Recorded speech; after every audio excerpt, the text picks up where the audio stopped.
68th All-Star Game. The huge crowd is ready to meet the All-Stars. Let's send it to the public address announcer of the Indians, Mark Trumba, for tonight's introductions. Cleveland.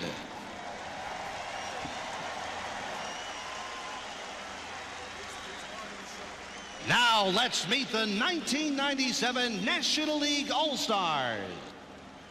First for the National League clubhouse manager, Cy Bynack.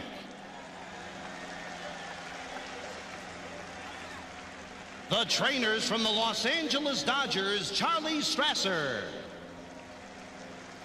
And from the Montreal Expos, Ron McClain.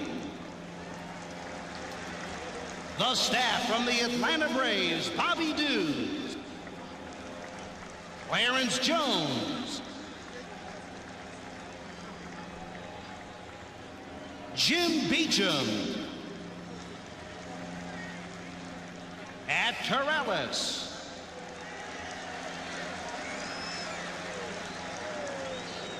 and in the bullpen, Leo Mazzoni and Ned Yost. The coaches from the San Diego Padres, Bruce Bochy. And from the San Francisco Giants, Dusty Baker.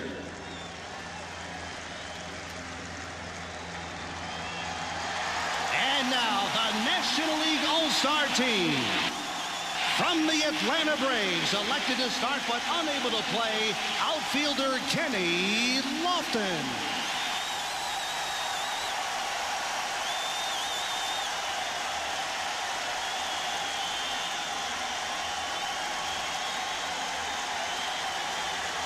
Catcher Javier Lopez. Third baseman Chipper Jones. Pitcher Denny Nagel.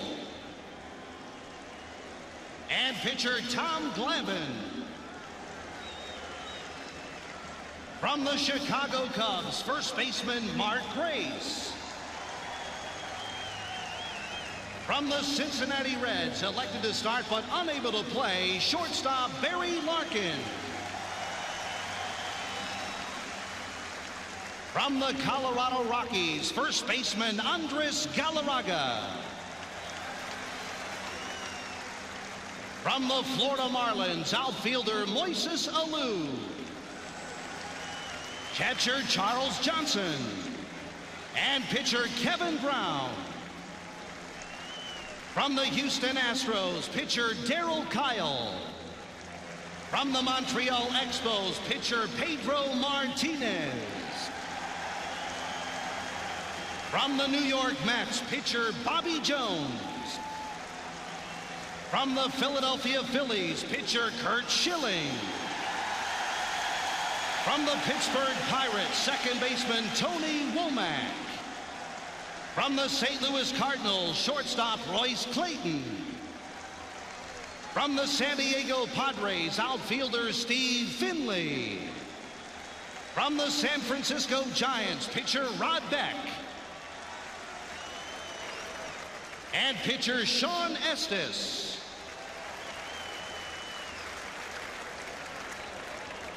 And now, tonight's starting lineup for the National League. First, the manager of the National League from the Atlanta Braves, Bobby Cox.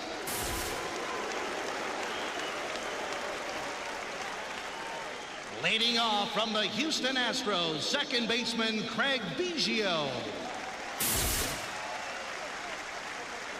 Batting second from the San Diego Padres, designated hitter Tony Gwynn.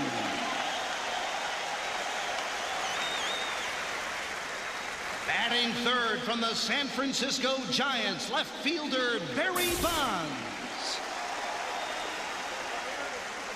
Batting fourth from the Los Angeles Dodgers, catcher Mike Piazza. Batting fifth from the Houston Astros, first baseman Jeff Bagwell. Batting sixth from the Colorado Rockies, right fielder Larry Walker. Batting seventh from the San Diego Padres, third baseman Ken Caminiti.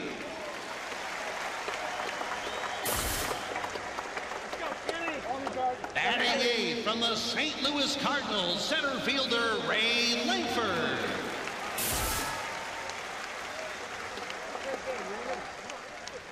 Batting ninth from the Atlanta Braves, shortstop Jeff Blauser.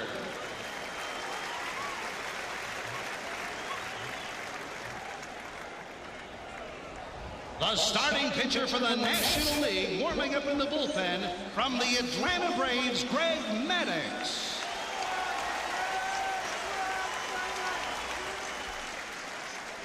Ladies and gentlemen, your 1997 National League All-Stars.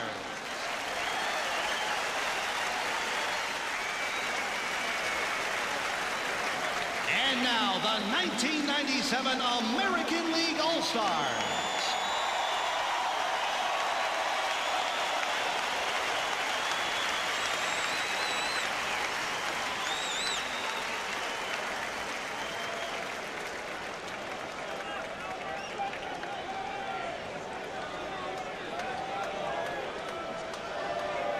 First, the American League clubhouse manager, Ted Walsh.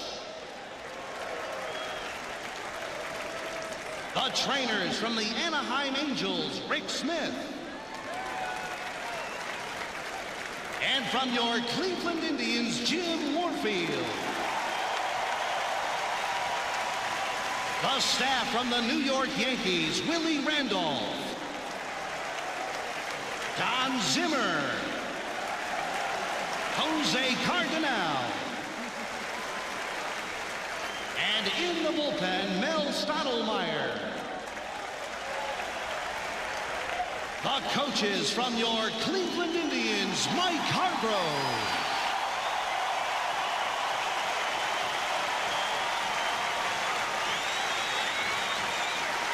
And from the Texas Rangers, Johnny Oates.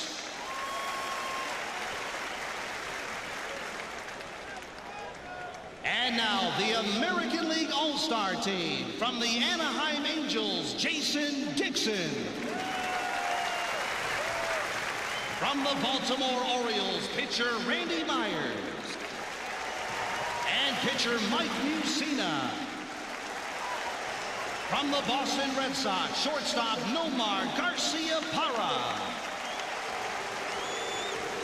From the Chicago White Sox, outfielder Albert Bell.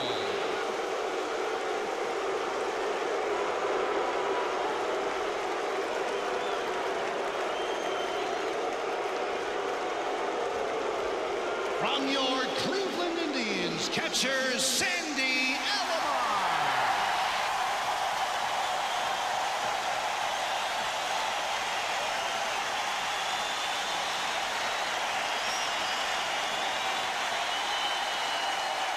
First baseman Jim Thome.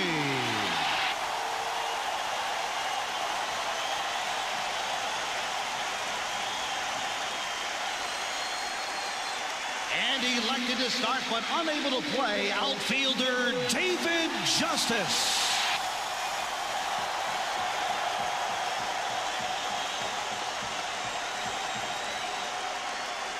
From the Detroit Tigers, pitcher Justin Thompson. From the Kansas City Royals, pitcher Jose Rosado.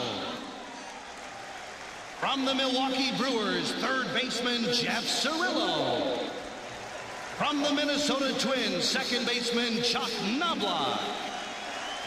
From the New York Yankees, pitcher David Cohn.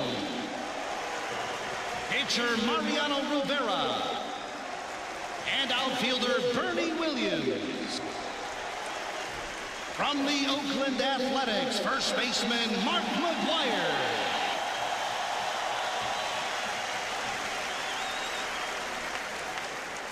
From the Seattle Mariners, second baseman Joey Cora. From the Toronto Blue Jays, pitcher Roger Clemens. And pitcher Pat Henkin. And now, tonight's starting lineup for the American League. First, the manager of the American League from the New York Yankees, Joe Torre.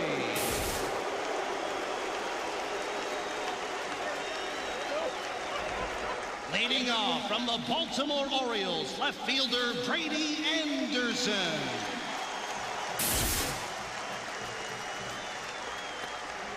Batting second from the Seattle Mariners, shortstop Alex Rodriguez.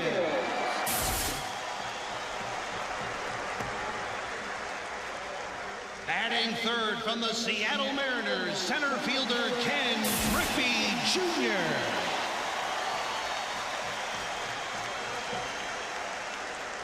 Batting fourth from the New York Yankees, first baseman Tino Martinez. Batting fifth from the Seattle Mariners, designated hitter Edgar Martinez. Batting sixth from the New York Yankees, right fielder Paul O'Neill. Batting seventh from the Baltimore Orioles, third baseman Cal Ripken.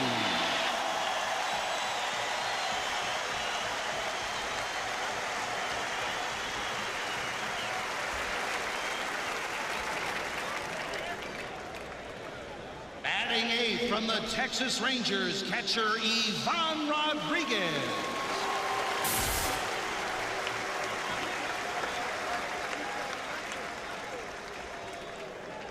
Batting ninth from the Baltimore Orioles, second baseman Roberto Alomar.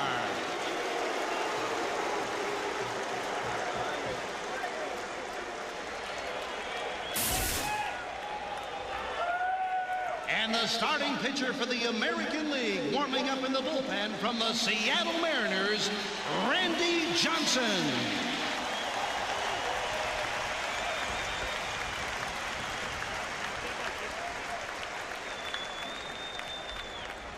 So the lineups are in. We're just about ready for baseball. And friends, we invite you to stay tuned and join the Pepsi Party Sweepstakes on Fox to play. Get your Pepsi All-Star fan ballot stub ready and look for your lucky number.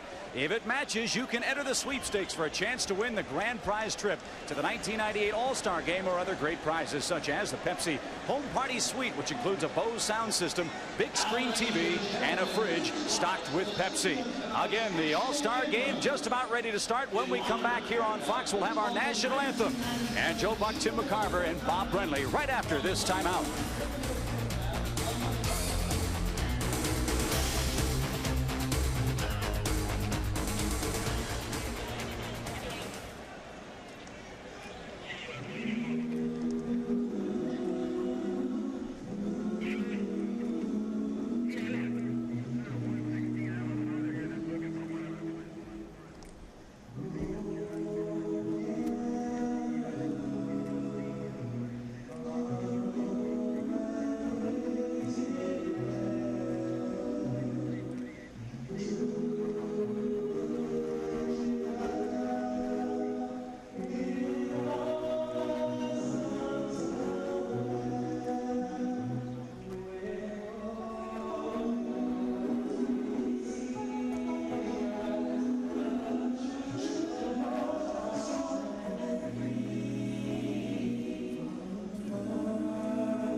I'm here.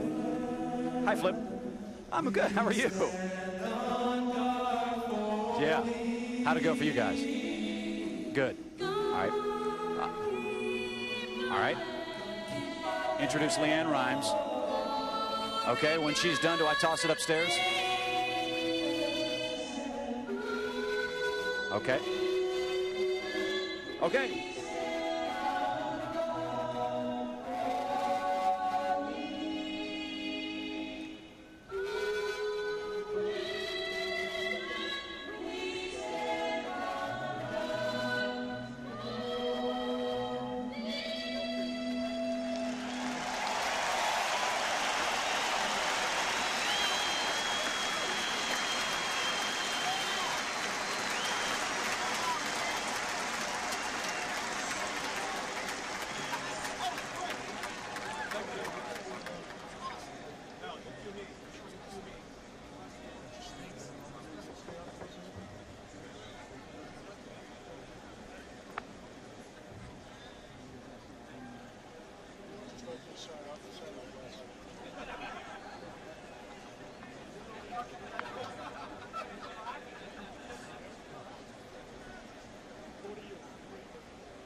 And now to honor America here at the All-Star Game in Cleveland, here's country music sensation LeAnn Rimes with our national anthem. And now to honor America, please welcome MCG Herb recording artist and 1997 Grammy Award winner LeAnn Rimes.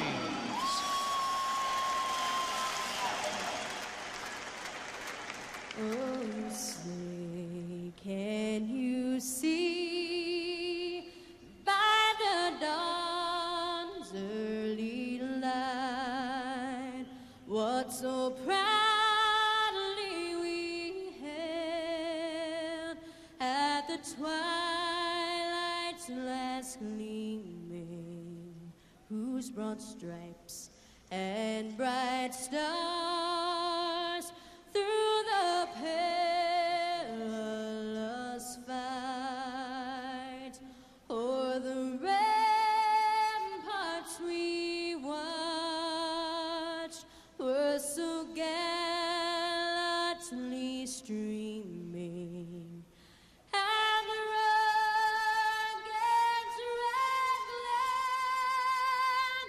the bombs bursting in air,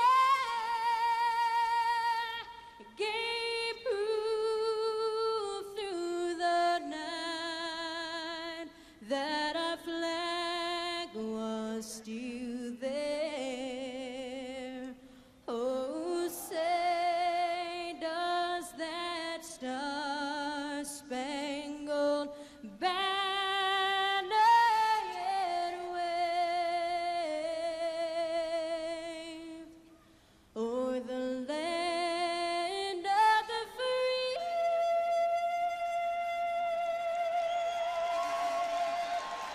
and the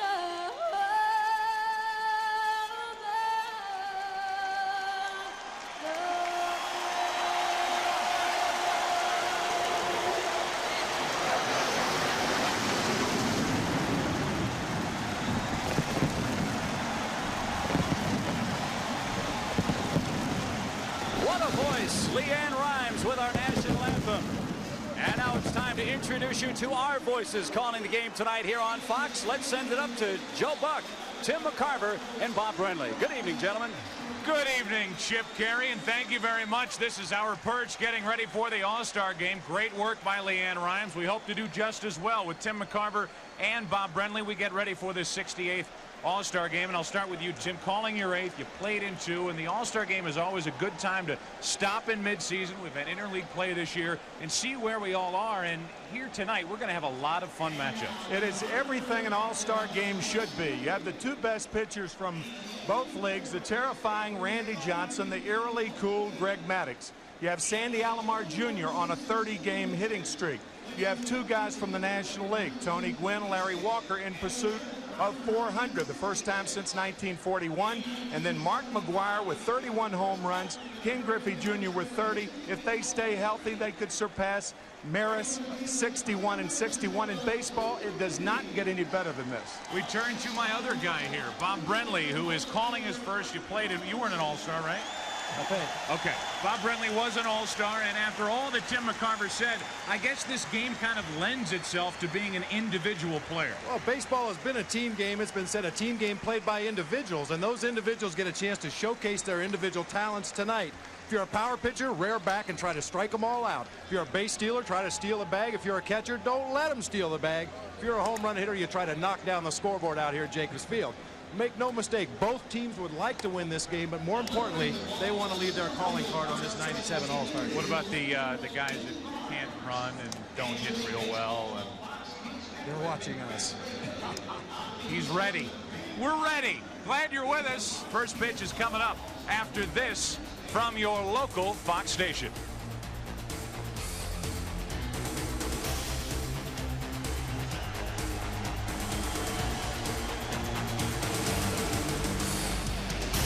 Welcome back to Jacobs Field. It rained a little bit earlier, but the rain has held off, at least during the player introductions. We hope to get through unscathed weather-wise. I guess we'll find out if Mother Nature is a fan of the All-Star game here tonight. The American League teams are getting ready to take the field, and we give you a look at the lineup. We already ran through it with the player introduction, but here it is again, brought to you by Miller Beer, the starting lineup for the National League All-Stars. Biggio will lead it off. Then it's Tony Gwynn, the DH. It's Barry Bonds in left field with Mike Piazza cleaning up. Jeff Bagwell at first base. Larry Walker in right. Ken Caminiti is at third, hitting seventh. Ray Langford is in the lineup in center field, hitting eighth, and hitting ninth is the shortstop, Jeff Blauser. All of that will try to take care of Randy Johnson. A study in opposites tonight. Randy Johnson hooking up with Greg Maddox. Well, they call him the big unit. This is one man that right-handed hitters, left-handed hitters, switch hitters, nobody likes to face this guy. Incredible numbers through the first half of the season, an overpowering fastball at times, a devastating slurve, and just a little bit of intimidation. And definitely two guys at the opposite ends of the spectrum. Randy Johnson, Greg Maddox. We talked to Greg Maddox about his thoughts on the big left-hander. He's intimidating. You know, he gets guys out before the game even starts. And, you know, he's scary. You know, guys don't want to hit off of him, you know. And, you know, me, they don't care. They're ready to go out there and grab the bat, you know, swing hard. That's an interesting point. He gets guys out before they face him, even 2 or 3 in the afternoon for a night game.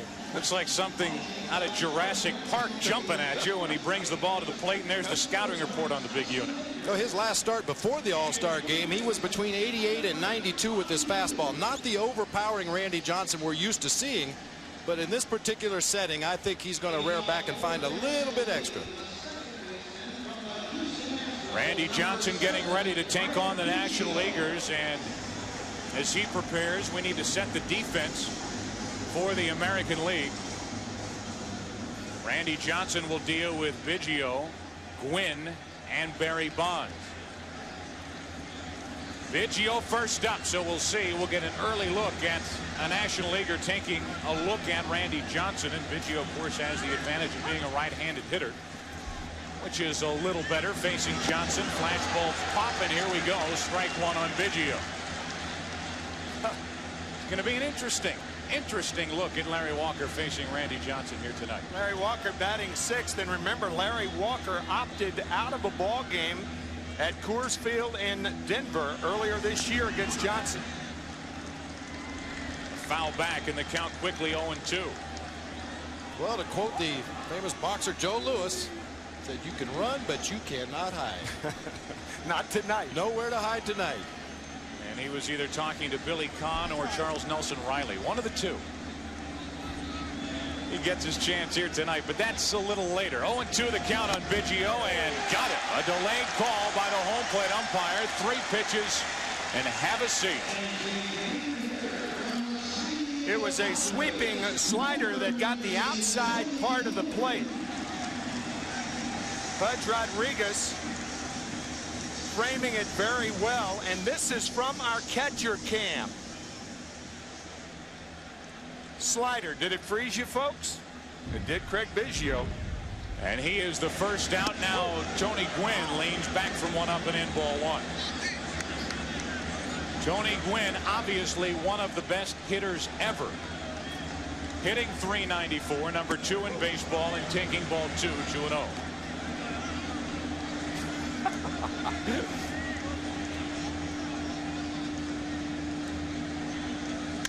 Up the middle, knocked down by Johnson. 2 out. That ball was headed up the middle, and big Randy speared it. And the first 2 National Leaguers are gone here in the first inning. It was a tough play for Johnson because his momentum took him toward third base. He had to come back with the glove and stop it around his left shoulder. You have a much better chance as a hitter to hit it under Randy Johnson than to try to bounce it over him. 6'10" out there on the mound, very imposing figure. So now with 2 out, nobody on, another left-hander. It's Barry Bonds, and he looks at ball 1 low and away. The numbers not typical Barry Bonds mid-season. 275, 20 home runs. He's driven in just 46. Very good cut. 1 ball, 1 strike. Well, if there's one guy on this National League roster that can get up for facing Randy Johnson, it is Barry Bonds. He has never had trouble with left-handed pitchers throughout his career. He's never had trouble with the best fastballs in the National League. 2 out, nobody on, and a breaking ball from Johnson for strike 2. I have a feeling we're going to keep checking with Larry Walker. 2 out, nobody on, and a 1-2 pitch coming to Barry Bonds. A 1-2-3 perfect start for Randy Johnson. He struck out Biggio. He struck out Bonds. We'll see Junior in the bottom of the inning after a half in the All-Star game. No score.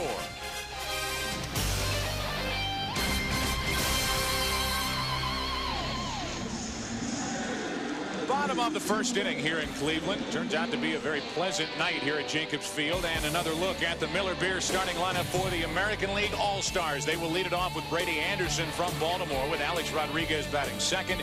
Ken Griffey Jr. is hitting third, then Tino Martinez, Edgar Martinez, and Paul O'Neill in the middle.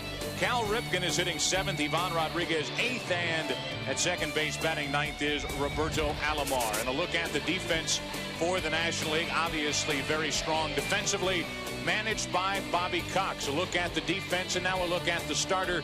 Bobby Cox gets a lot of looks at Greg Maddox. Well, Bobby Cox gets the look that a lot of managers would like to have, getting to see Greg Maddox go to the mound every fourth or fifth day. He's a surgeon out there on the mound. Unlike Randy Johnson, who tries to overpower hitters, Greg Maddox tries to let hitters get themselves out. See the 99 strikeouts to only 13 walks on the season.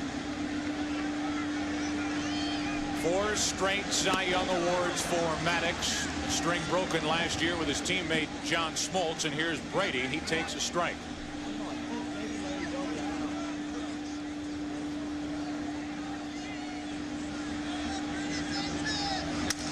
Broken bat, ground ball to second for Biggio.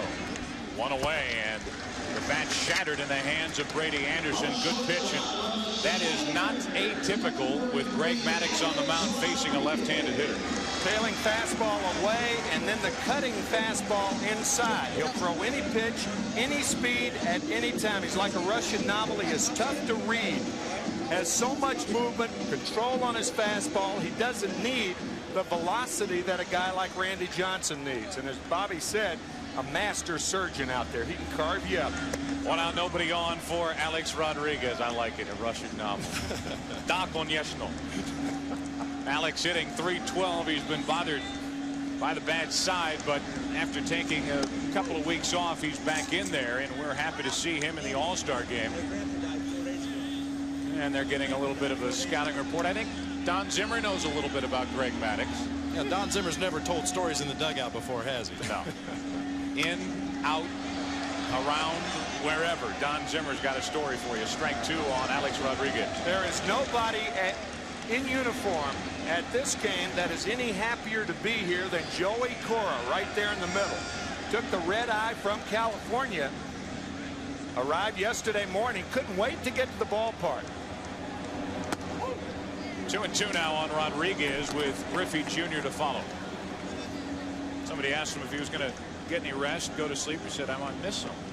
Right. Looks a little wide-eyed. 1 out, nobody on. The 2-2 to Rodriguez just missed the outside corner. And like the three of us talked about so often in the World Series, it a lot of times depends on what the home plate umpire is going to give Greg Maddox. That pitch he did not, and a full count on Rodriguez with 1 out, nobody on. We'll do it again. And you can see even when Maddox falls behind in the count to these American League hitters, he's not going to give in and throw a fastball down the middle of the plate. Came at Alex Rodriguez with a changeup right there, got him well out in front, pulled the ball foul. Randy Johnson taking a breather and stretching out that back. 3 balls, 2 strikes, and Rodriguez shoots one to right. He's too good. He is too good to be that young. 1 on, 1 out. And Rodriguez aboard after a phenomenal year last year, hitting .358 to lead the American League. Last year, he was the youngest American League shortstop in the history of the American League, 18 days shy of his 21st birthday. And this year, he becomes the youngest starting shortstop in All-Star game history. And from one Mariner to the next, here's Ken Griffey Jr. And the battle with Greg Maddox with 1 on, 1 out here in the first inning.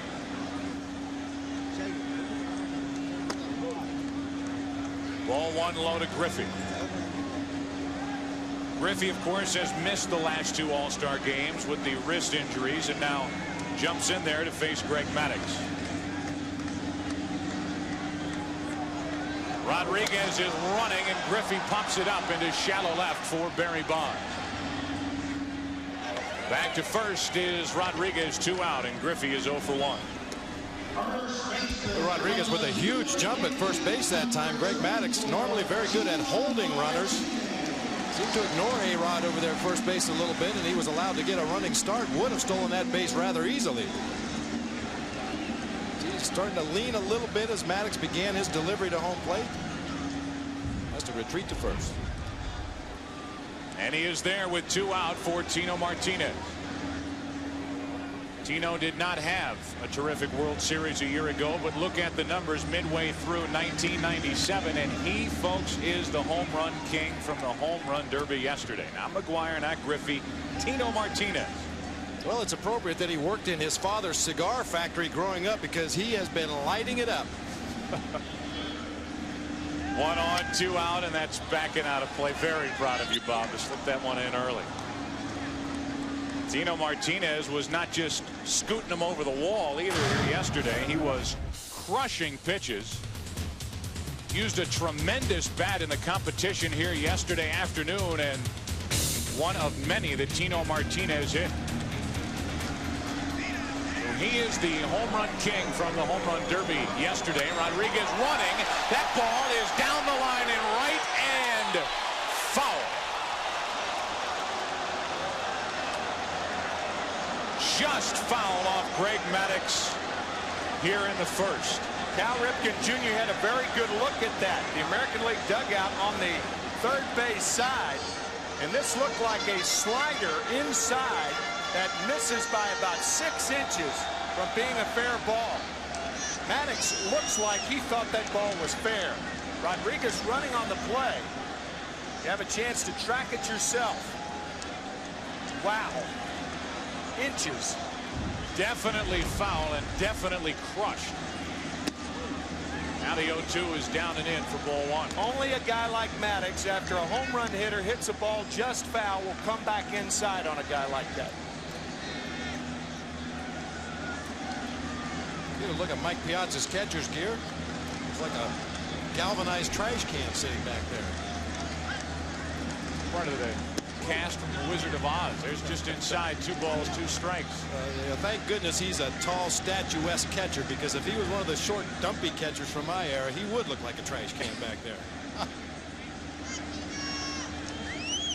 1 on, 2 out here in the first inning. No score. The National Leaguers went down in order. And the 2-2 to Martinez misses low and away. So from 0-2 to 3-2 from Greg Maddox, with Edgar Martinez waiting on deck. There's Pudge. What if he had all that silver stuff on? Pudge is not quite as tall as Mike Piazza, only stands about 5'9", so he would probably resemble that trash can we've been talking about. Runner goes on 3-2 and a ground ball to second. Biggio picks it up. Martinez is gone. So are the American Leaguers. When we come back, we head to the second. There is no score. Larry Walker will step in against Randy Johnson.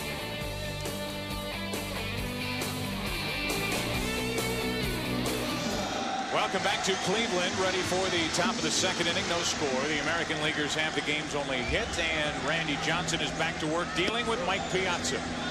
And dealing up and away for ball one. It's Piazza, Bagwell, and Walker. And Mike steps in third in the National League, hitting .357. 1 ball, 1 strike. In my opinion, Mike Piazza has the best chance to hit Randy Johnson hard the other way. You can fool Piazza on a breaking ball, and he can flat-footed take you out of the ballpark to right field. Home runs in the last 2 All-Star games. Last year's MVP, and that's strike 2. And Piazza has just as much, if not more, power to the opposite field than he does to left, his pull field. Leading it off here in the second with no score. And quickly in the hole, 1-2. And that just eluded the glove of Ivan Rodriguez. And back to catcher cam with Rodriguez behind the plate working with Randy Johnson. Well, if you want to see what it's like to be a catcher, have somebody sitting next to you punch you in the chest right about now. Whack. He has his glove in position to catch that ball, but the tick off the bat deflected it just enough to miss the glove and hit the chest protector. 1-2 the count. Randy Johnson. There you go. That pitch up, and Piazza, he can afford to be a little late on that very good fastball and still drive it to the right side of the field. Like he was there. That is a classic two-strike Piazza swing and a ball out of the strike zone.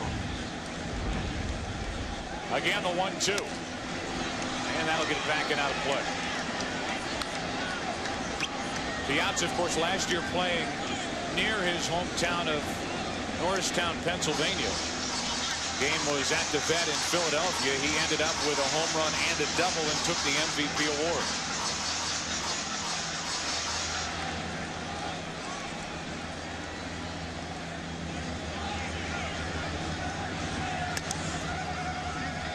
Very, very good at bat for Piazza as Johnson tries to get it past him. And as we talk about Piazza and his efforts last year in the Midsummer Classic off Charles Nagy.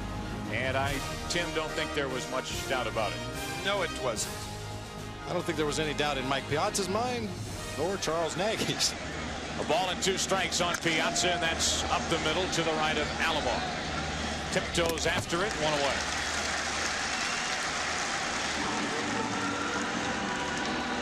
We want to tell you early that tonight's All-Star game on Fox is also available in Spanish by tuning your TV set to the SAP channel. Here's Bagwell. It's amazing that a guy with the uppercut swing of Bagwell can still hit for average. You know the power is going to be there, but every year he's over 300. 1 out, nobody on. And the uppercut swing, a little chopper up the middle. Alomar is taking care of the first 2 here in the 2nd inning. Well, now it's time for a Miller Time All-Star memory. And I think the last 5-7 years, this is probably the most vivid for most. 1993 at Baltimore's Camden Yards, Randy Johnson and John Kruk. The at-bat and a little tip of the cap, and now here we go. He did it again! He did it again! He gets Larry Walker. I told you it hit right-handed. We were talking about it before the game. He batted right-handed earlier in the year in batting practice. And here he is. He's going to face him right-handed. Why not? Just turn it around. Why not? He looks like a catcher hitting. A lot of people don't remember that these 2 are former teammates coming up through the Expos organization. And now he's back to the left side, and that's what this game's all about. Little fun at the old ballpark. There's a strike from Randy Johnson. He looked like a tank driver with that helmet on backwards. 2 out, nobody on, and, well, 3-1 on Larry Walker. Walker is hitting .398 on the season. And a 2-out walk. So Walker reaches base. After that first pitch, it was like the flyby here right after the anthem. It's a big sight game here. Randy Johnson throws the ball over Larry Walker's head just like he did to John Kruk. No harm there, well over his head, no chance to get him hurt. And look at the dugout, look at the National League dugout. Mark Grace is saying, get him out of there before I have to hit. Ray Langford saying the same thing. All left-handers. Here's Caminiti. He unloads in strike 1, 95 miles per hour from Randy Johnson. So much goes into that matchup with Larry Walker and the grief that he took for sitting out that June 13th game in Seattle against Randy Johnson. Quickly an 0-2 count on Caminiti. Well, that's not totally unusual in the history of baseball. Tim, I'm sure you remember guys used to come up with Ryanitis when Nolan Ryan was starting. Oh, yeah, all sorts of ailments. Sure. Sore necks, elbows. How about a former teammate of yours, Roger Maris, in the 68 series, sitting out both Game 2 and Game 5 against Mickey Lolich. Maris regarded as one of the tougher, grittier players. Yeah, ever. absolutely. Right. And he said to his manager, Red Schoendienst, "Hey, Red, I'm sorry, I just can't hit this guy." He sat out Game 2 and Game 5 against Lolich, and then ended up going 0 for 3 in the finale. Not a lot of other Cardinals could hit Mickey Lolich in that series either. Up 3-1. The Tigers came back and won 3 in a row, and Mickey Lolich was the MVP of that series. So it begs the question, was the sin committed by Larry Walker sitting out, or being honest about why he was sitting out against Randy Johnson? Still 0-2 on Caminiti. You know, there have been other left-handed hitters that have set out against Randy Johnson. Also, Rafael Palmeiro, 0 for 4 lifetime against Johnson. John Olerud, now with the Mets, when he was with the Blue Jays in 9 years, was 0 for 2 against Randy Johnson. And barely missed. So it's not like Larry Walker was the first guy that set out against the terrifying Johnson. But he was the first guy to be honest about it. And the first guy that was hovering around the 400 mark, and people wanted to see the matchup. They didn't get it. And that's the other end of the argument, is that the fan that was more upset than anybody that they didn't get a chance to see Randy Johnson against Larry Walker, the game's best pitchers against this year's best hitter. A ground ball to third. Ripken still getting familiar with the position, takes care of it to his left. We'll see Cal. Bottom of the second, going there here in Cleveland. All-Star game, no score. Before Ken Caminiti hit that ball to the left side, the slider from Randy Johnson just missed right into your living room. And you could see Pudge Rodriguez trying to pull that ball back towards the center of the plate. Randy Johnson is taking care of the first 2 innings, and from what we understand, that's probably it for Randy Johnson. Here's Edgar Martinez leading it off with O'Neill and Ripken to follow. If anybody gets on, Ivan Rodriguez. All of those decisions up to Joe Torre, who was finally here as a manager. Off to the right side, and a quick 0-2 count on Edgar Martinez. Nobody knows anything about Edgar Martinez yet. Year after year after year, a 2-time batting champion. He just puts up big numbers. Well, Lee Elia, his hitting coach in Seattle, calls him a quiet Pete Rose. He has that kind of command of the strike zone, that kind of a hitter. Sprays the ball around to all parts of the park. I think Edgar Martinez may be a big reason if Ken Griffey Jr. breaks Roger Maris's record. Martinez could share in the glory because he hits behind Griffey, and Mark McGwire, on the other hand, even though he has 1 home run more than Ken, is more or less naked in that Oakland Athletics lineup. Martinez and Maddox hooking up, and Martinez gets into one to left. At the track, at the wall, goodbye.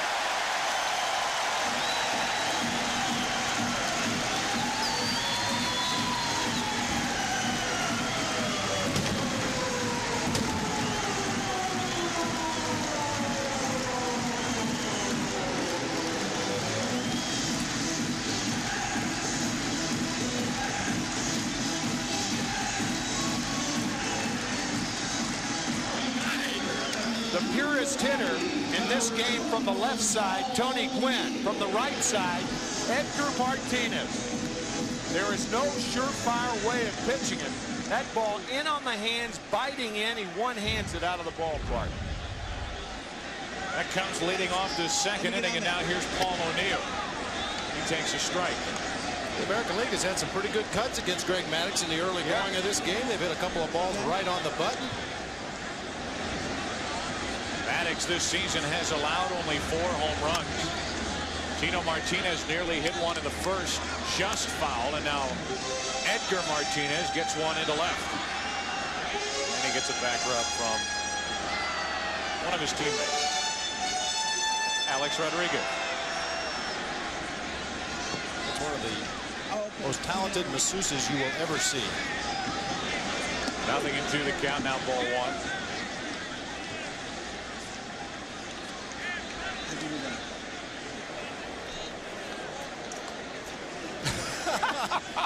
And he short-armed that ball. The pitch came in, his arms got short.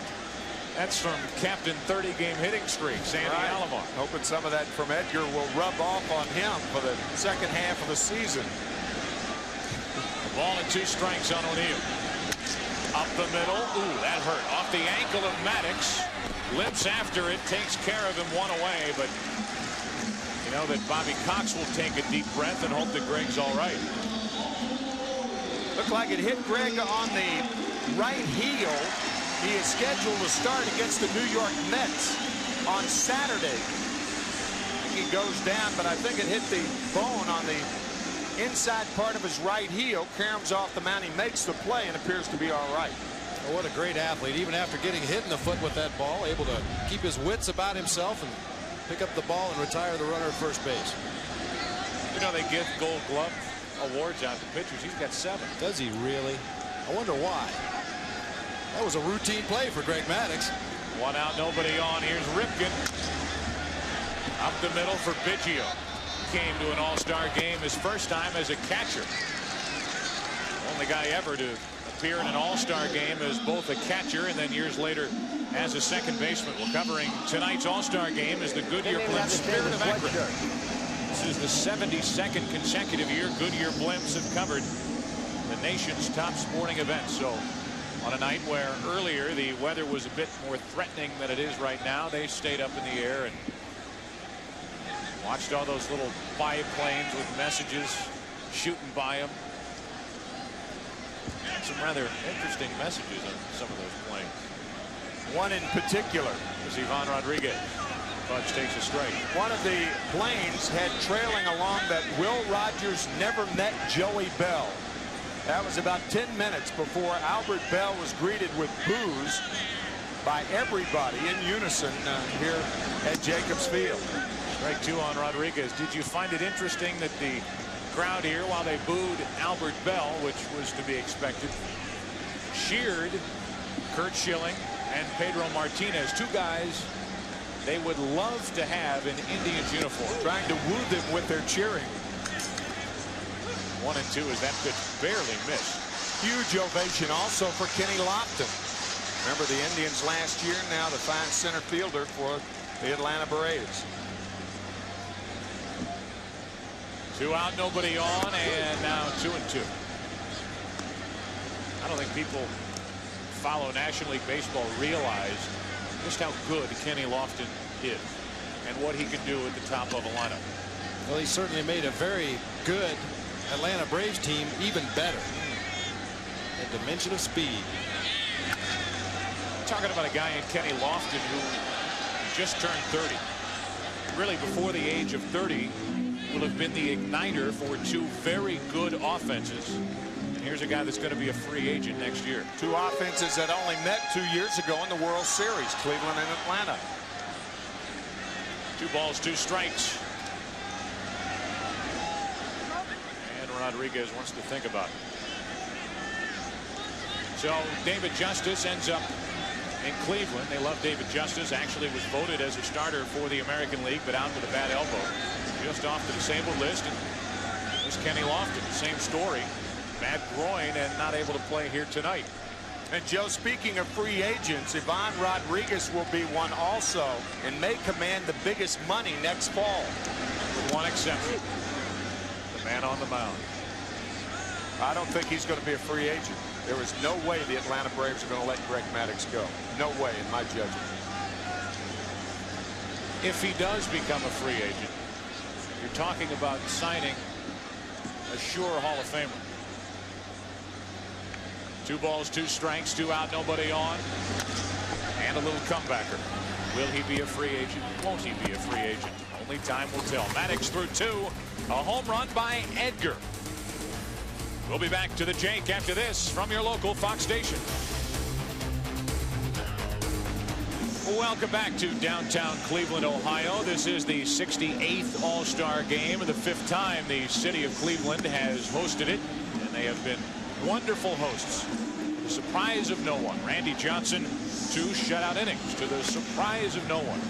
And he gives way to Roger Clemens, the hard-throwing right-hander. 13 victories, #1 in the big league. And there's some question that Roger Clemens may want out of Toronto. He said he wanted to go up there to play for a contender. The Blue Jays have not been a contender up to this point of the season. Roger the Rocket still has the overpowering fastball, hard slider, tremendous split-fingered fastball. Fresh off a 2-0 shutout against the Yankees on Sunday afternoon. And that's right, folks. He's better than he's been in 5 years. His velocity's back, the best forkball in the American League. Two-seamer and a four-seamer. Now the two-seamer goes away from the left-hander. The four-seamer rides in tight to him. Here's a guy who's happy to see Randy Johnson off the mound, even though it is Roger Clemens out there now. Ray Langford. A late swing and a miss. 1 ball, 1 strike. Ray Langford in the lineup, replacing Kenny Lofton. I think most of these guys would rather see Cy Young himself than face Randy Johnson. Definitely the left-hander.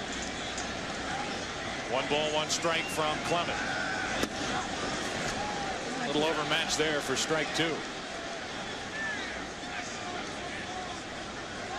Yeah, the first-time All-Stars, I don't care what you say, you're still battling jitters. It's tough to go up there on this kind of a stage, facing one of the best in the other league, and try to control your aggressiveness and control your emotions. And that's a very good point, Bob, because it's an awkward situation the first time you're an all-star, because you go in the clubhouse and these are guys that you've been competing against all year, and for one day you're supposed to be their teammate and win for the cause, and now 2 days later you're going to be right back at them trying to beat them. 2 balls, 2 strikes, and Langford grounds to second, and Alomar 1 up, 1 down. Well, action and adventure are alive and well on Fox this summer. While the other networks are showing reruns, you'll experience the passion, magic, and the mystery of Roar, an epic new series premiering this Monday at 9 Eastern, 8 Central on Fox. When you talk about driven on your scouting report, Roger Clemens, I'm sure, driven to show the Boston Red Sox he had enough to keep around Fenway Park. Roger Clemens, of course, a guy who 2 different times in his big league career struck out 20 hitters in a game. Major league record, April 29, 1986, the first time against Seattle at Fenway. A 3-hitter, and the Red Sox won it 3-1. And then in 1996, 20 strikeouts, September 18th at Tiger Stadium, a 4-0 win. And he bid farewell to the Red Sox. He will bid hello to the Red Sox Friday night at Fenway. I think that's the most remarkable thing about those 20 strikeout games. They came 10 years apart. Physically, he looked much different. Yeah. The results were exactly the same. Biggio at the plate after the National League gets its first hit of the night off the bat of Jeff Blauser. And now to the right side, Alomar. Diving stop, and he can get only Biggio at first. Wonderful play by the game's best. Once most second basemen commit towards second, they don't have the wherewithal to recover in time and throw to first. Blauser, an excellent jump off of first base, and a fast Biggio was cut down. An extraordinary reaction by Alomar. Well, we talked at the top of the show about showcasing your individual talents. We didn't mention defense, but 6 consecutive Gold Gloves for Roberto Alomar. Now a runner at second with 2 gone for Tony Gwynn. American League out in front on the Edgar Martinez home run off Maddox. And now the National Leaguers look for a hit from one of the best.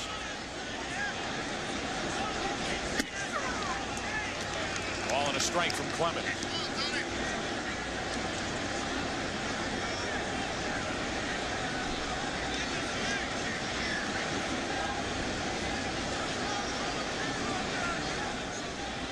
Jeff Blauser, the first hit for the National League. Nothing new for Jeff, who came in 4th in the National League in the hitting race at 346. Now 2-1 on Gwynn. That was a cat-like play by Rodriguez. He is perhaps the most compact catcher that I have ever seen. Look at this play. Backhanded. Not a chance to get in front of the ball. A compact, I mean, everything works in unison so well. That's why he has that remarkable throwing arm. Now 2-2 on Tony Gwynn. Our Fox box, top left-hand corner of your screen. Red dot at second base. This time indicates Jeff Blauser. Nice circle, Bob. Well, I was trying to reach behind Tim over there. Didn't want to poke him in the back. American League out in front on the Martinez home run, and Gwynn looking for the 2-out RBI hit. Failed geometry. What can I say? It's a little-known prerequisite for being a color analyst on network television. Make your circles complete. 2-2 on Gwynn.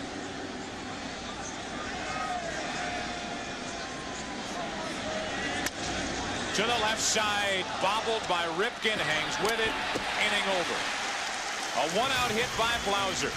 The National League strands at second, bottom of the third, 1-0 American League. Beautiful view of downtown Cleveland, Ohio. The distance is Jacobs Field, and on the mound is the right-hander Curt Schilling. Takes over for Maddox, who went 2 innings, allowed a run on a couple of hits. The home run hit by Edgar Martinez. And the numbers for Schilling. As we've already mentioned, a lot of Indians fans in this ballpark hope to see Curt Schilling in an Indian uniform. There have been a lot of rumors. We watched Roberto Alomar dig in his first at bat of the night. Tim, a lot of rumors about Schilling and whether he has a no-trade clause and whether he'd come here to Cleveland. 2-1.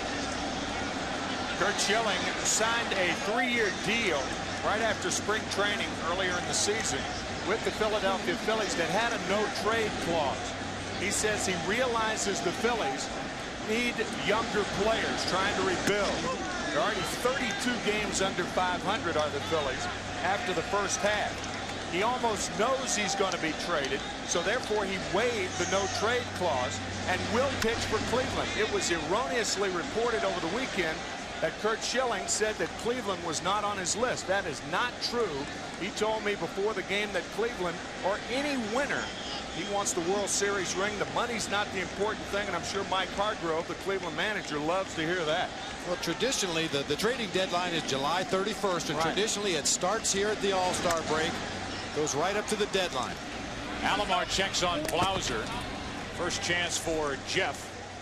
And he handled it perfectly. Alomar is gone to start the bottom of the third. Curt Schilling, a power pitcher, throws a heavy fastball. He asked the catchers around the league, what kind of heater does he throw? Some guys throw a fastball that seems to be very light and take off as it comes to the plate. Schilling throws a very heavy fastball. Will cut the ball inside on left-handers along with the slider. Very good competitor out there on the mound. Loves to win. There's Brady Anderson, grounded out to the right side, his first time up, and takes a ball. He is facing the guy that he was traded with to Baltimore from Boston. 7 years ago, Brady Anderson and Curt Schilling went to Baltimore for Mike Boddicker, and here both of them are at the All-Star game. 1-1 on Anderson, who's hit 7 home runs, and of course last year hit 50. Facing Curt Schilling. Able to lay off 2 balls and a strike. Schilling made a stop in Houston, now in Philadelphia, and the next stop we do not know. Good overhead look at Brady Anderson checking that swing. That's well hit down the left field line. Bonds won't get to it, off the wall. Anderson thinking double. He's going to test Bonds and make it with 1 out here in the third.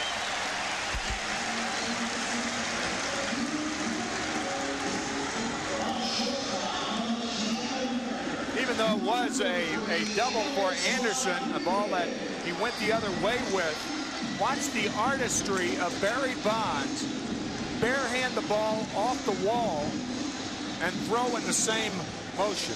Actually had his momentum going towards the infield as he barehanded that ball. Barry Bonds, of course, known as a very good left fielder, something not many talk about. Always gets to the ball quick. Runner at second, one out, and Alex Rodriguez pops one foul out of play off to the right. I've had an opportunity to watch Barry Bonds in San Francisco over the years, and a very tough field to play left in Candlestick Park, or rather 3Com Park, and you can see Barry getting himself in position to make that throw. Not the strongest throwing arm in the league, but the quickest release of any left fielder in the league. Alex Rodriguez trying to add to the American League's lead with a runner at second, one out.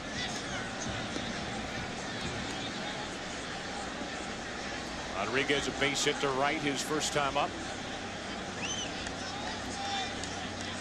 That gets away from Piazza, and Anderson will head to third. Well, this is a problem you're going to run into in an all-star game when you have a pitcher and a catcher who have not worked together very much. You have a knowledge of the pitcher's stuff, but until you actually see that ball coming in to home plate, you're not quite sure how that ball is going to react. Piazza just does not get over in front of that pitch, scoots by him, and allows Anderson to advance to third base. A couple of the unfamiliarity that Mike has with the National League pitchers, other than hitting against them, and the bad knees that he has, and that spells wild pitch. Which it is for Schilling, and now the infield in for the play at the plate. Runner at third, one out. And Rodriguez takes a ball and is out in front on the count, 2-1. An extra run 90 feet away. Brady Anderson with a one-out double.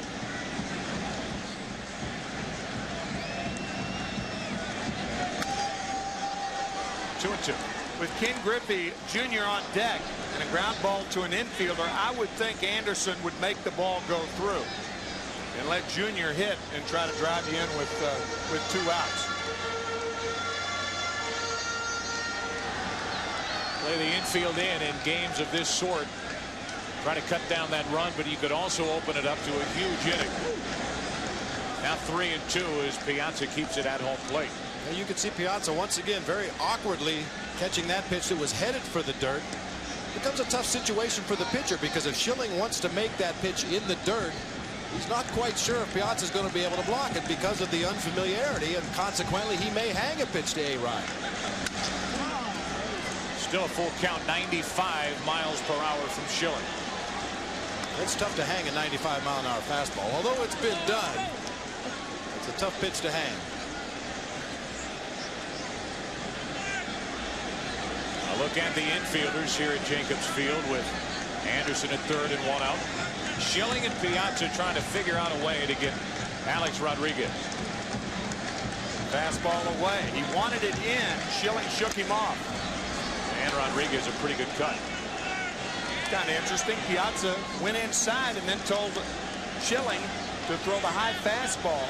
And then Schilling shook him off for the fastball away. In the first at bat against Greg Maddox, Alex Rodriguez got a fastball on the outside part of the plate and shot it into right field. So Mike Piazza, in a couple of very quick innings, knows that that ball has to be inside on Alex Rodriguez. That's where that last one was. He shook off the outside fastball and came inside to Alex. And there are very advanced scouting reports that both teams have available to them, but in an all-star game, it's a much more low-key atmosphere. You kind of just do things on the fly as it feels good out there on the field. Thing is, the hitters read those reports too. Full count on Rodriguez.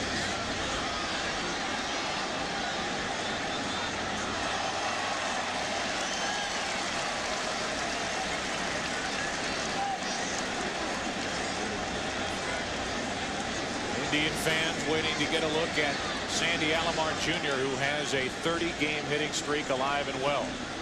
And there is Tony Womack on the left getting advice and information from Frank Robinson. It's not a bad idea. Young Tony Womack, come here and learn a few things while you're having fun. Runner at third, one out. And strike three called over the outside corner. Rodriguez is gone. Center fielder from the Seattle Mariners, number 4. One fastball after another to Alex Rodriguez. Piazza sitting outside. Rodriguez continuing to foul balls off. That was the fastball that got by. Continuing to foul it off. Good play by Piazza on that slider. And finally, he makes the perfect pitch. He got it down just a little bit more. The other fastballs were up around the middle of the thighs. The last one was down around the knees. Here's Griffey. Again, flat out to left his first time up. Runner at third, 2 out. Wow.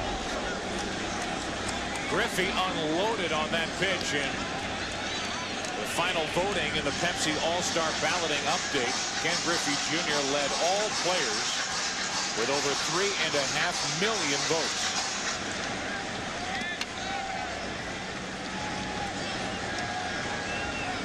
Looking for the 2-out RBI hit and overmatched on that pitch. 93 miles per hour from Schilling. Well, guys that throw a good four-seam high fastball, they like to throw it up higher in the strike zone. He got Alex Rodriguez on a pitch around the knees, but this time goes up the ladder on Junior. There you see the rotation on that four-seam fastball and not able to catch up.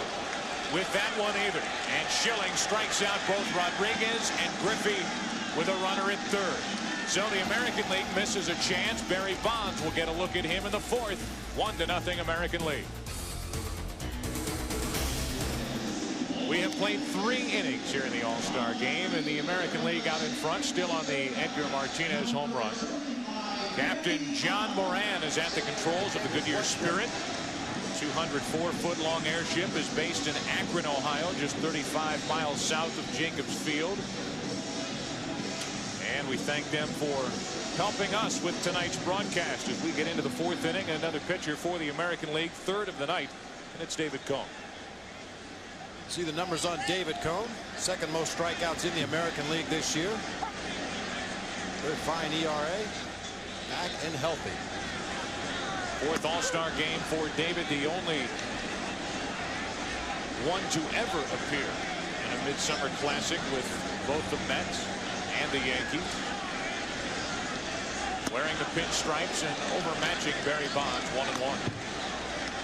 You know, the great thing about the home run contest yesterday, as exciting as that was when Tino Martinez ended up beating Larry Walker in the third round, a lot of guys who are notorious home run hitters were not involved in that contest. Bonds among them, Andres Galarraga. Of course, Tino Martinez was the winner. I was surprised the Big Cat was not in there. He had some back problems in San Francisco right before the break, and apparently isn't 100%. Didn't want to risk further injury in the home run derby because you can hurt yourself the way those big guys were swinging yesterday. 3 balls and a strike on Bonds, and that's low for a leadoff walk, so not a good start for David Cohn. That'll bring in Mike Piazza. Again, we look at the final voting in the Pepsi All-Star balloting. And in the National League, the winner was Piazza with over 2.5 million votes. You know, when the vote went back to the fans in 1970, just a little over 2 million votes were cast totally. Mike Piazza with over 2,600,000 votes. Junior with over 3.5 million. With one on, nobody out. Cohn again misses low. Ball 1. These teams are very even, not only offensively, pitching, defense. The one advantage that the National League team has in this game is their speed. They've stolen 90 more bases than their American League counterparts. Yeah, for the most part, it's the speed of the National League. I guess if you had a caption to this game, the speed of the National League against the power of the American League. Not much new there. Nope. And Bonds has 14 stolen bases on the season. Joe mentioned earlier, not a typical first half for Barry Bonds, but he's still got that speed. Now Cohn falls behind Piazza. 2 balls and a strike.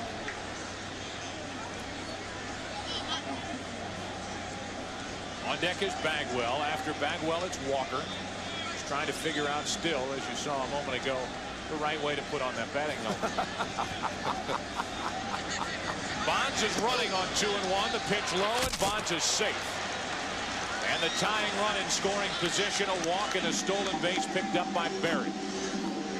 And if you can't throw a runner out with that type of throw, you're not going to get a guy. Barry Bonds with a tremendous jump off David Cohn. David with the high leg kick.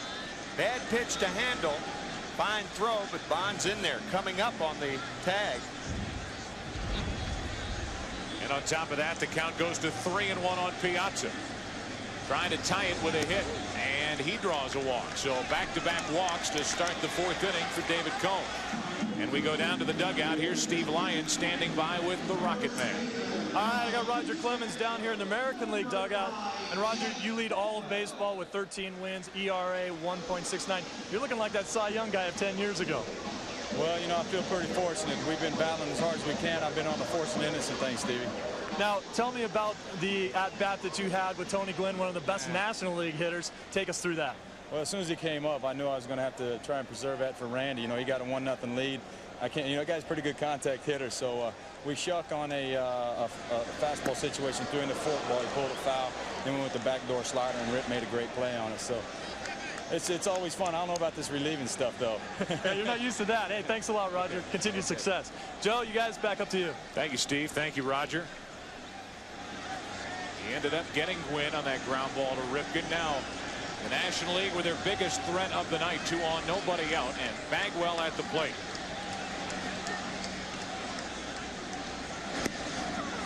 Borderline pitch, and Cohn got the benefit of the doubt. 0-2. We're saying Tony Gwynn is a pretty good contact hitter. It's like saying Pavarotti's not a bad crooner. One of the 3 tenors. And there is Tony Gwynn having a seat watching Bagwell. There's ball 1 low, 1-2. Tony can even handle the high pitch, too. As long as you don't throw him a tuning fork. Okay, 1 ball, 2 strikes on Bagwell with 2 on, nobody out. David Cohn trying to get around back-to-back walks to Bonds and Piazza. Inside fastball. And into right. Back to get it. O'Neill 1 away. Bonds with good base running will tag and go to 3rd, and it's 1st and 3rd, 1 away. I was wrong on that. I thought Ivan Rodriguez said come inside, pointing to his left thigh. He was actually sitting away. And watch how Bagwell drives the ball where it was thrown, low and away. Hit it hard. O'Neill was there. Good base running by Bonds.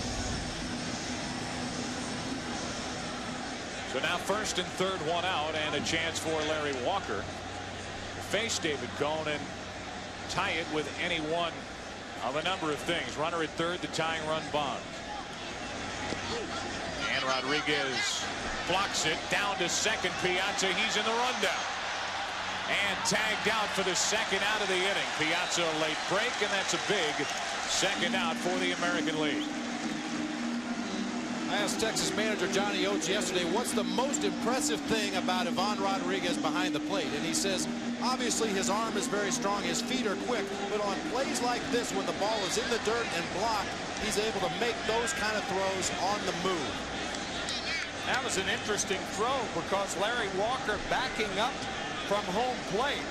Rodriguez actually had to throw from behind Walker. And the rundown executed beautifully. I don't think Piazza thought that Rodriguez could get to that ball in time. Now it takes a hit, and the count goes to 2-0 on Larry Walker. Caught stealing 2-6-3 on the play. Andres Galarraga's nickname's the Big Cat. Well, the Little Cat's behind the plate right now. Alomar. Inning over. He had to wait for Martinez to get to the bag, and David Cohn gets into and out of trouble with help from Ivan Rodriguez. Bottom of the 4th, 1-0 American League.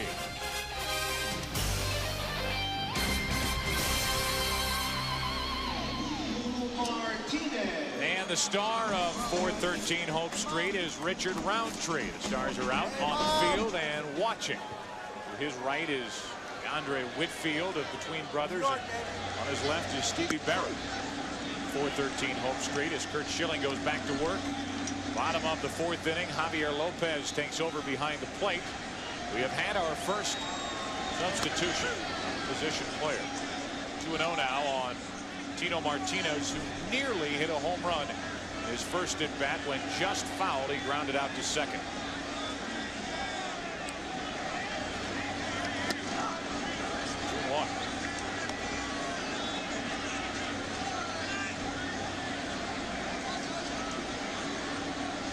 Edgar Martinez will follow, and then Paul O'Neill, part of the order for the American League. 2 balls, 2 strikes in the hit zone on Tino Martinez, who has been on fire the first half of the season. Red hot on that ball, up and out over the plate. I'll tell you what's hard to believe about the year that Tino Martinez is having. That 9 months ago, he was benched during the World Series. And the Yankees beat the Braves after losing the first 2. What a good play by Bagwell to his left, 1 out. And Jeff Bagwell, who doesn't get a lot of credit for his glove work, shows you that would be a mistake if you didn't consider him one of the best in baseball. He is a Gold Glover on the right side, and he shows you how and why. And it has to be very reassuring for Larry Dierker, the manager of the Houston Astros, to know that Jeff Bagwell and Craig Biggio are going to be in that lineup every day. Biggio's played 307 consecutive games. Bagwell 278 consecutive games. And with 1 out, nobody on, here is Edgar Martinez, who homered in his first at bat, leading off in the second against Maddox. The only run of the night.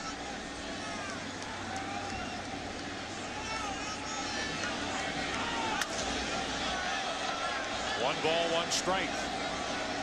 Martinez got into one into left field, and it's shot over the wall here at Jacobs Field. Sandy Alomar was making fun of him on the bench for getting short arms as that pitch started to bear inside on him, but that's what good hitters will do. They'll adjust their swing as that pitch approaches home plate. Maddox went 2, and now Schilling trying to go 2. 95 miles per hour from Schilling, and missed 2-1. The one thing impressive about Martinez, he doesn't become overly enamored with his power. If he hits the inside pitch out the next time, he'd like to go the other way with the pitch. Late cut there, 2-2. That's why you rarely see Edgar Martinez get into those free fall slumps. He'll go 3 or 4 days, but nothing prolonged.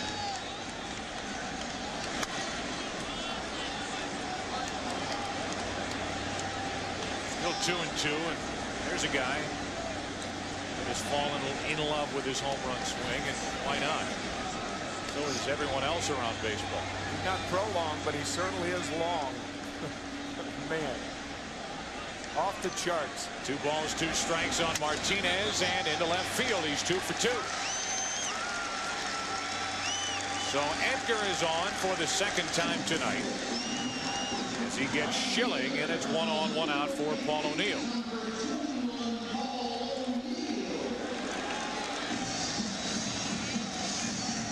Talking about a guy in Edgar Martinez who in 1995 and 1996 50 doubles each year. Here's Paul O'Neill with a runner at first, 1 out, and a big hole on the right side of the infield. Strike 1. Schilling is not the kind of pitcher that will normally give up a lot of ground balls because he throws that high 4-seam fastball quite a bit. Gets more fly ball outs than he does ground ball outs. But O'Neill has been prone to hitting in the double play throughout his career. Has 9 on the season. Now they play behind Martinez. He takes off, and he is gone. Javier Lopez guns down Edgar Martinez. Immediately after the National League changed philosophy and played behind the runner. Play behind him properly because Martinez is not a fast runner, but he would have stolen second base had this throw not been right on the money. Fine throw by Lopez right there. Edgar Martinez has stolen only 2 during this regular season. He is the second out here in the bottom of the 4th. I've seen teams try to bait a guy like Edgar Martinez, a less than swift runner at first base, into trying to steal and then pitching out. 2 balls, 2 strikes. Neal hit one off the foot of Maddox his first time up. He's 0 for 1.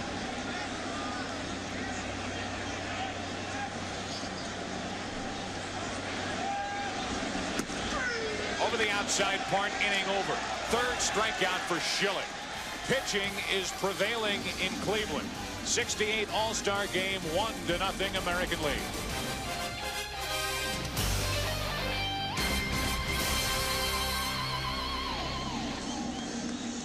Welcome back to Cleveland, ready for the 5th inning. Down to comic relief, Larry Walker and Chip Carey. All right, Joe, thanks a lot. The happiest man in the ballpark, Larry Walker. The Randy Johnson's not in the ball game anymore. What happened on that at bat? I saw you go down on 1 knee. Did you think about 2 after the first pitch went over your head? Well, I guess that's what would have happened if it would have hit me. But it was one of those things. Just must have slipped out of his hand. Must have had some sweat on his hand. When did you decide to do this and turn around and bat right-handed? Well, I just decided to put the hat on backwards right at that spur of the moment type thing. But it was just it was a neat experience. Was it worth the wait, finally facing Randy Johnson? Oh, yeah. I've waited a while for that and, regret what happened earlier in the year. And, that was fun. I enjoyed it. Folks, if you walks like that, you can chase 400 all year. Larry, thanks a lot. Thanks. Back upstairs to you, Joe. All right, guys, thank you very much. Here in the 5th inning, a new pitcher is Justin Thompson. Caminiti quickly in the hole, 0-2. Justin Thompson, 8-6, part of that young Detroit pitching staff. That's about 2 runs better this year than they were last year when they lost 109 games for Buddy Bell. Where was that pitch? Evidently low, and a 1-2 count on Caminiti. Bounced into a force out to end the 2nd. His first time up, now 2-2. Well, this is a big sweeping breaking ball from Justin Thompson. He threw it the first pitch. He came back with a fastball on the 2nd pitch and then tried to get strike 3. I don't know. 2-2. From 0-2 to 3-2. I'll tell you the kind of stuff that Justin Thompson had. He has struck out Ken Griffey Jr. 6 times in a row. The only pitcher to ever do that. Hard hit to 3rd. Rifkin with a backhand. Good throw. 1 gone. Well, we bring about the Aflac trivia question for your digestion here in the 5th inning. The only 3 players who have won 2 All-Star Game MVP awards. Who are they? Give you the Aflac trivia answer a little bit later. Think about that for a minute as Ray Langford steps in. Ray Langford, a guy who missed the first 17 games of the season, recuperating from shoulder surgery, which he blew out at the end of last year, rotator cuff surgery in his left throwing shoulder. What a first half he has had. He's driven in 61 runs. After missing practically the first 3 weeks of the season, he's hit 17 home runs. He has been by far the most consistent performer in the Cardinals lineup, which has really struggled in 1997. 2-1.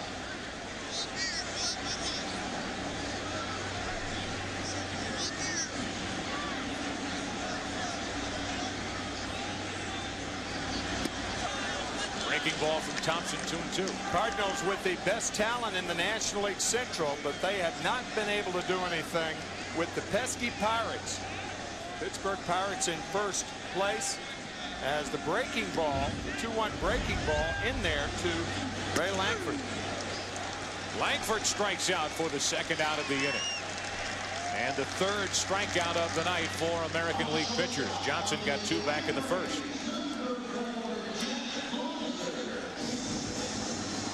Well, Justin Thompson has stuff very similar to Sean Estes, a National League pitcher from the Giants that we'll probably see later in the game. A good fastball, pretty straight, and the big sweeping breaking ball. He left that one up high, comes back with a good one, blows a fastball right by him. And now ball 1 down and into Jeff Blauser, who has the only hit for the National League. Langford says, I'm glad to get Randy Johnson out of the game, but that wasn't much better. Barehanded grab by Ripken to get him. Cal Ripken Jr. His first start as an all-star at third base. It looks like he's been playing there all of his life.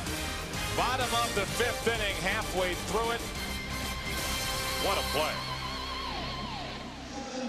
Into the bottom of the 5th inning, halfway through it, and now we get a number of changes. Moises Alou will take over in right field for Larry Walker. Chipper Jones is now in the game at third base, taking over for the starter Caminiti. Royce Clayton of the Cardinals is at short. A late addition to this roster, and on the mound is a nasty right-hander, Kevin Brown. Boy, as bad as the left-handers do not want to face Randy Johnson, right-handers don't want anything to do with Kevin Brown. He cannot throw the baseball straight. Everything he throws is moving. Heavy sinker, hard slider, good changeup. Long-time American leaguer in Ripken. A 1-ball, 1-strike count. I think this Kevin Brown is one guy who really benefited from the change of leagues. Coming to the National League, more of a ground ball league. Murderous, heavy sinker, the best in the game. Not only a ground ball league, but a league in which the umpires are more inclined to give the low strike than the American League. A 1-1 to Ripken is right back up the middle into center for a leadoff hit. And Brown will be happy to leave Cleveland with all of his teeth.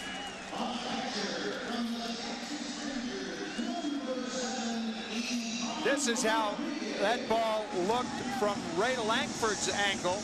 A rope back up the middle, and this was from Javier Lopez's angle. Look at Kevin Brown. Man, that ball smoked up the middle. And Ripken will get the hand as he is relieved here in the 5th inning.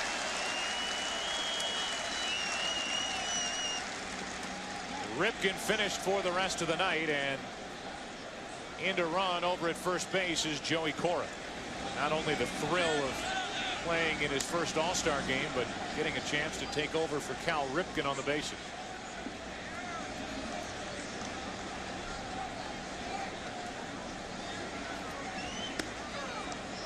Runner at first and a strike on Ivan Rodriguez. By the way, there's been a scoring change. There was no caught stealing with Piazza was out back in the 4th inning, just a put out trying to advance. For those of you scoring at home, and a reminder, never score an All-Star game in ink. We are finding out as we go along here this evening. Two old battery mates facing one another. Ivan Rodriguez, Kevin Brown. And a 1-ball, 1-strike count on Rodriguez. And Rodriguez, in situations like this, very adept at going the other way, finding the hole with the first baseman Bagwell holding Cora close.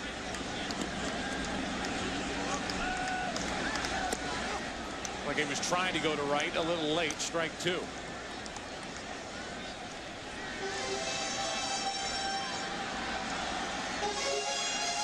You ever buy into that theory that because you caught a guy, you stand a better chance at the plate trying to hit him? I think you have a better idea, but a nasty sinker. Make pitches like that 1-1 pitch that Brown made to Rodriguez. I don't care how much you know about a pitcher. You're not going to hit it. He could tell you it's coming. You still wouldn't hit it. Absolutely. That's right.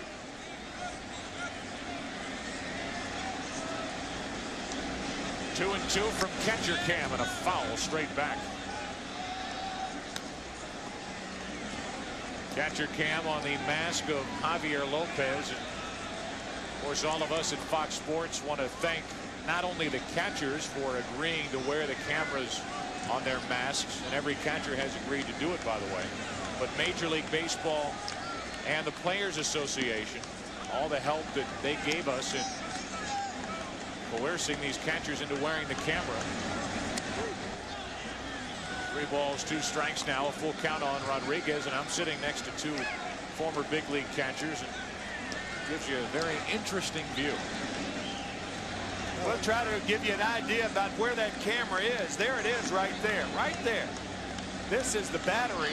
The little antenna shoots out from the camera. Rodriguez grounds out. The American League started the runner. Cora was going with a count of 3 and 2 on Rodriguez.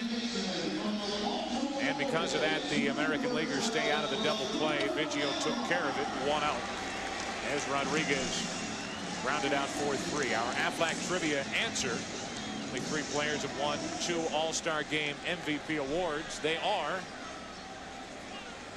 Willie Mays in '63 and '68, Steve Garvey in the '70s, and Gary Carter in the early '80s, '81 and '84. Matter of fact, Gary Carter won his first MVP here in Cleveland the last time the All-Star Game was played here after the 52-day player strike, 1981.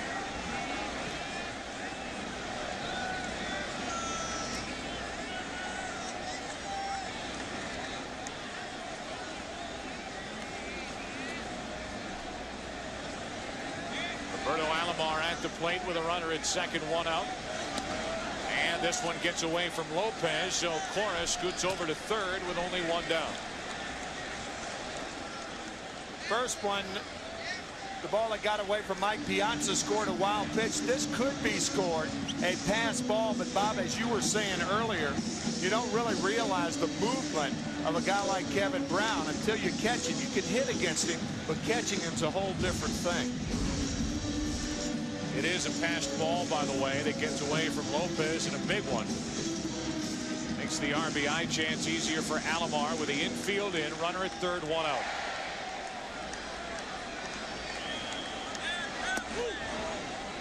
One and 2.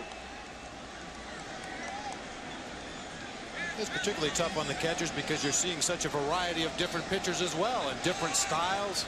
Schilling, we mentioned, the 4-seam straight fastball. Now Brown comes in throwing the nasty sinker. Good play by Brown on the comebacker. Alomar grounds out 1-3.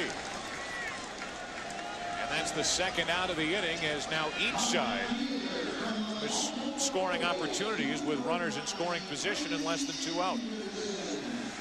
A lot of ground balls when Kevin Brown's on the mound. Even though that sinker was up around the letters, the movement on the ball was back down, causing Roberto Alomar to hit the top half of the ball and tap it back to the mound.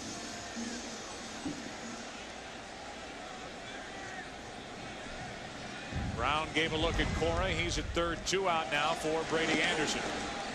Ball 1. Brady has doubled. With that in the third, he grounded out to second. Start the night offensively for the American League.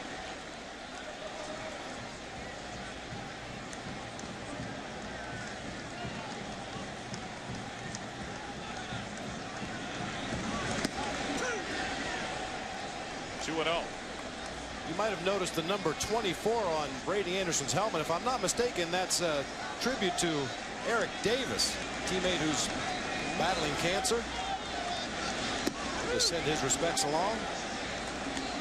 Not only on the helmet of Brady Anderson, but it was on the helmet of Roberto Alomar to let their teammate know that they're thinking about him on a night such as this. What a start Eric Davis got off to.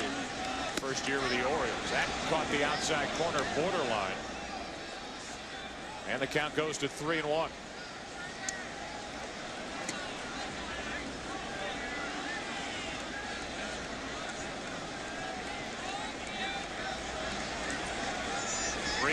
And Anderson shoots one to left. Barry Bonds is waiting for it.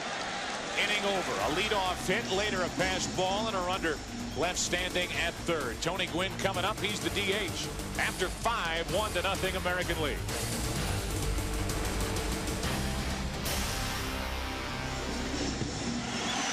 Here is Pat Henkin, who takes over on the mound, but the big hand, unfortunately, is not for Pat. For his battery mate, Sandy Alomar, who is in there as the catcher. Pat Henkin, last year's Cy Young Award winner in the American League. A number of changes again as we get to work in the 6th inning. 1-0 the American League out in front. And as Henkin takes over on the mound, he has almost an entirely new defense behind him. Bernie Williams will take over in left field. Griffey stays in center. Brady Anderson goes from left to right. Now it's Jeff Cirillo from the Brewers at third with Rodriguez and Cora up the middle. McGuire is in at first base. Alomar is catching, and Henkin is on the mound. 6th inning and still 1-0 American League. And last year's Cy Young Award winner brings it to Biggio, ball 1. Leadoff hitter in the National League's lineup is 0 for 2. He struck out, he's grounded out.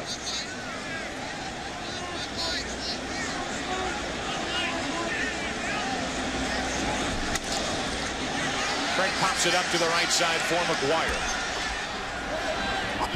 One away here in the top of the 6th inning, and let's go down to the field or dugout and check in with Steve Lyons.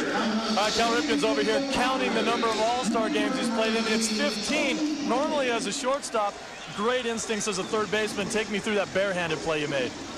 Well, I was playing a little bit deeper than maybe I should have, and I came in and I thought my only chance was to get in my position to throw the ball, which a bare hand allows you to get in position to throw the ball to first base. It was a risky play, but it worked out. Now, last year coming into this ball game, you guys were 6 back. This year, you're 7 up.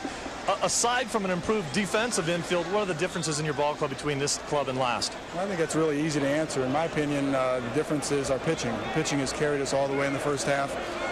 Without looking at the statistics, I think that our pitching has to be the best in the league. And when your pitching's the best in the league, you got a good chance to be in first place. All right, Cal, thanks a lot. You're welcome. Joe, you guys, back to you. Thank you, Steve. Thank you, Cal. 1 ball, 1 strike on Tony Gwynn. Fouled the first pitch away, now took a ball. 394 is the average during the regular season. A little past the midway point, and Gwynn grounds to the right side for Cora. Just into the game to his left. Great play. Got it. He may have been wide-eyed coming in, but he is ready to play and took a hit away from Gwynn. Terrific play on both ends by Cora and McGuire. Yeah, McGuire's defensive prowess at first base gets overlooked a lot of times. Very adept at picking balls out of the dirt just like this. Joey Cora's momentum taking him down towards that right field corner. So 2 out, nobody on for the National League, and now Bond shoots one into left field for Bernie Williams. Just into the game, and a quick and easy 1-2-3 inning for Henkin. Bottom of the 6th inning, American Leaguers bat, they lead by 1.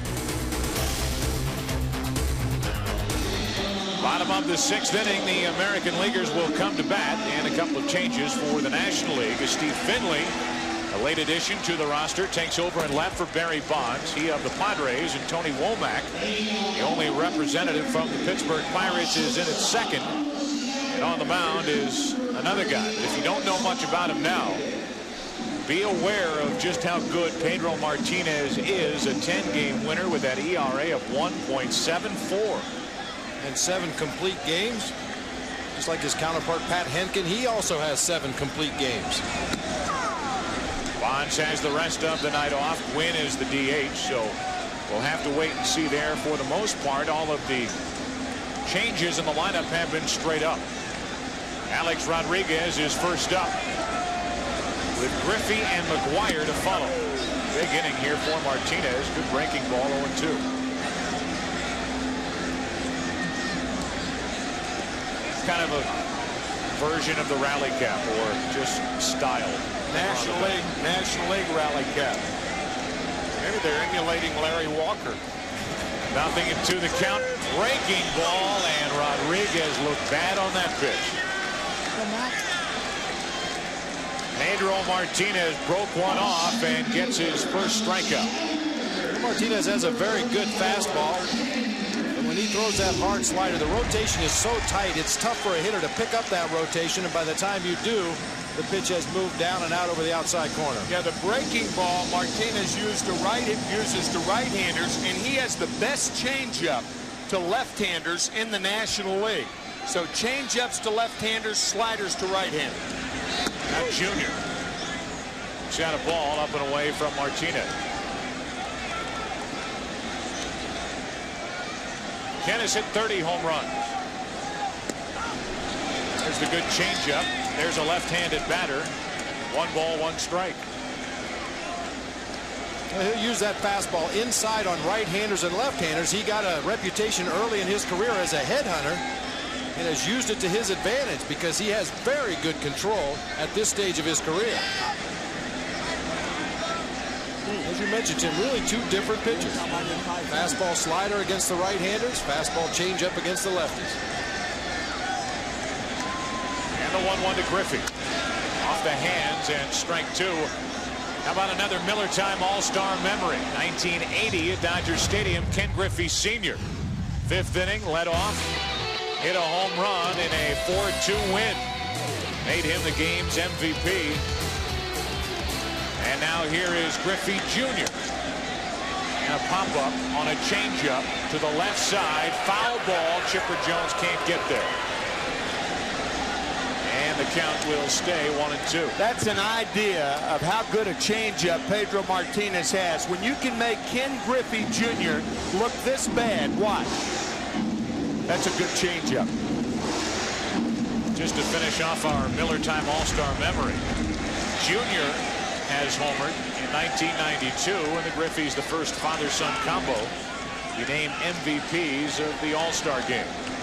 One out, nobody on, and that's well hit into right field, but off the end of the bat from Moises Alou. One away, make that two gone. After the strikeout of Rodriguez, another Mariner is gone. 2 up, 2 down in the 6th. This is a pitch-by-pitch fastballs and changeups. Martinez to Griffey. Fastball misses. Changeup. Foul back. Fastball fouled away. Changeup fouled off.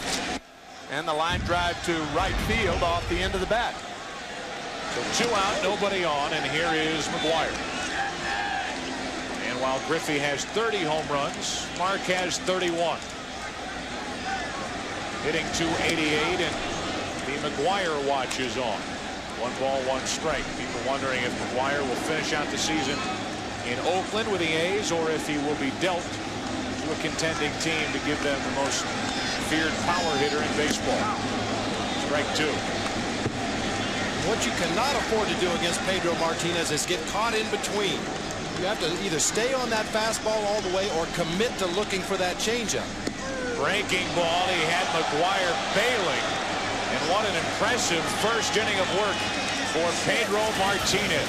Still 1-0 through 6. Back to Jacobs Field after this from your local Fox station. Well, in case you're tuning us in late, you've missed 6 innings. 1-0. The American League out in front into the 7th. The blockbuster blimp is known to be one of the fastest blimps flying. Other blimps average 35 miles per hour, but the blockbuster blimp has been clocked at speeds exceeding 70 miles per hour, which is twice as fast as any other blimp on the block. Nomar Garciaparra takes over at short. Alex Rodriguez has the rest of the night off, and here's the left-hander. He's a little surprised to get named to the All-Star team, Jose Rosado. But he's had a very effective first half. In a lot of ways, he's very similar to Tom Glavine. He likes to work the outside part of the plate with his fastball. Best pitch is his changeup by far. He will mix in an occasional breaking ball, but very rarely will he come inside where he can be hurt by the hitter. He'll come inside off the plate to set up that outside corner. First at bat of the night for Javi Lopez.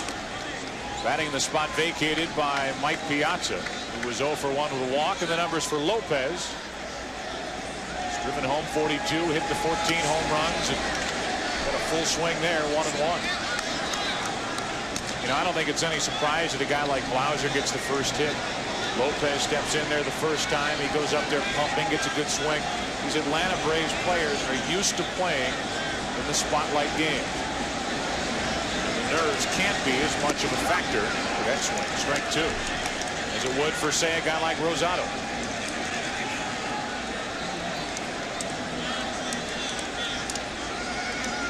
The changeup is his out pitch, as we mentioned. He throws that big curveball to left-handers, a little tighter when more like a slider to right-handers. Try to run it in on their hands off the plate. But he lives on that outside corner.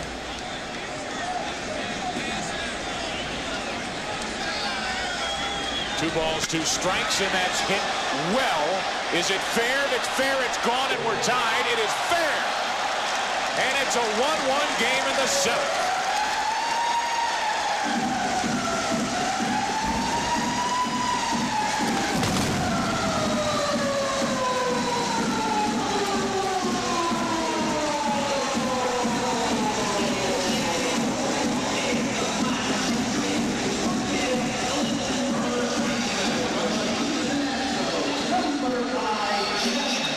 Changeup, one-handed, almost went over the foul pole.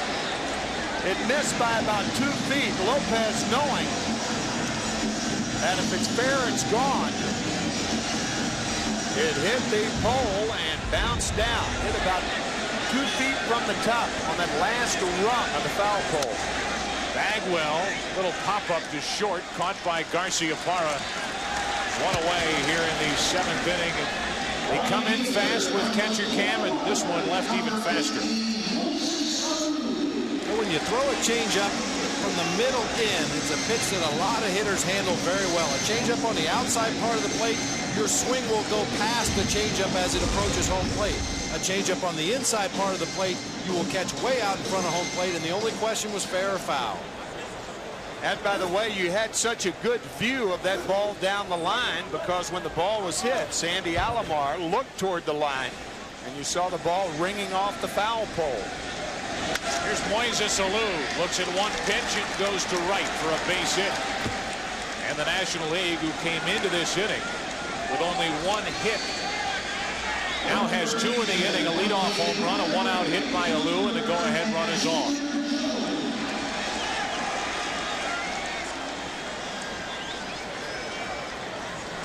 And another Brave is Chipper Jones.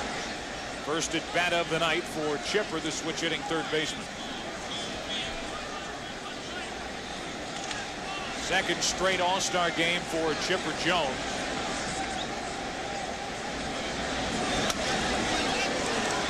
Strike 1 on Larry Wayne. A guy who didn't cry or pout about not winning the Rookie of the Year award in 1995 when he had 23 home runs and drove in 86. Hideo Nomo of the Dodgers was the Rookie of the Year that year.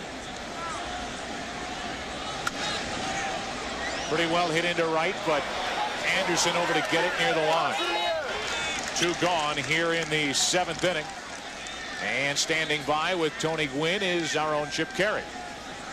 Tony, tough night tonight. What's going on in this All-Star thing? Well, for me, at least in All-Star games, I get abused regularly. So, you know, I had some pretty good hacks early in the game. That last at bat, I really, you know, Hinkin got my number. And so, you know, these are the best pitchers in the world. So you tip your cap and say, hey, we'll get them next time. Kind of tough to come 3,000 miles and get jammed a couple times. God, that last bat was like an 8-grainer. I hated to see it go, but there's some lucky fan up in the stands that take it home as a souvenir. I know you've been asked a million times the chase for 400. Could this be the year? Who knows? You know, I think so, but you know, we're gonna have to wait till we get to September to find out. Right now, you know, Larry's swinging a bat good. I feel like I'm swinging a bat good, but still so much of the season left that you can't really say you can or not. You have to really wait till you get to September and see. How about that Javier Lopez at bat? Would you critique that one for us? Well, you know, it's funny because he hits the ball out of the ballpark and he came around all the way around the bases. It sounded like to me he said he hit a changeup. I thought it was a breaking ball. So, but you know, that's usually what happens later in the game. Guys come in and get a chance to watch a few innings, get relaxed. And, you know, he had a real good at bat, and guys are having good at bats now. So hopefully he can put some more runs on the board. I think I'll take your word over Javier Lopez. It's Tony, a class act. Good luck. Thanks again for visiting. Thank you. Joe, back to you upstairs. All right, Chip. Well, I guess catchers think alike. You guys called changeup. It was a changeup, straight change. Might be the first time in Tony Gwynn's life he's been wrong about a pitch. You can understand it with the view he had. Yeah, right. At home plate, a different story. 1 on, 2 out. And that missed to Ray Langford, and he's up on the count, 2 balls and a strike. It's not unusual for a hitter to come back to the bench, though, and not know what the pitch was that he hit for a home run. Sometimes a hitter gets so locked in, you just look for the baseball. It doesn't matter if it's straight, if it's fast, if it's slow, if it's breaking. You're locked into that baseball. There's a good pitch from Rosado, 2-2. So Javier Lopez, in his only at bat so far, goes deep. A leadoff home run to tie it. A 1-out hit by Alou. He's now at first with 2 out. And a 2-2 pitch from Rosado to Langford.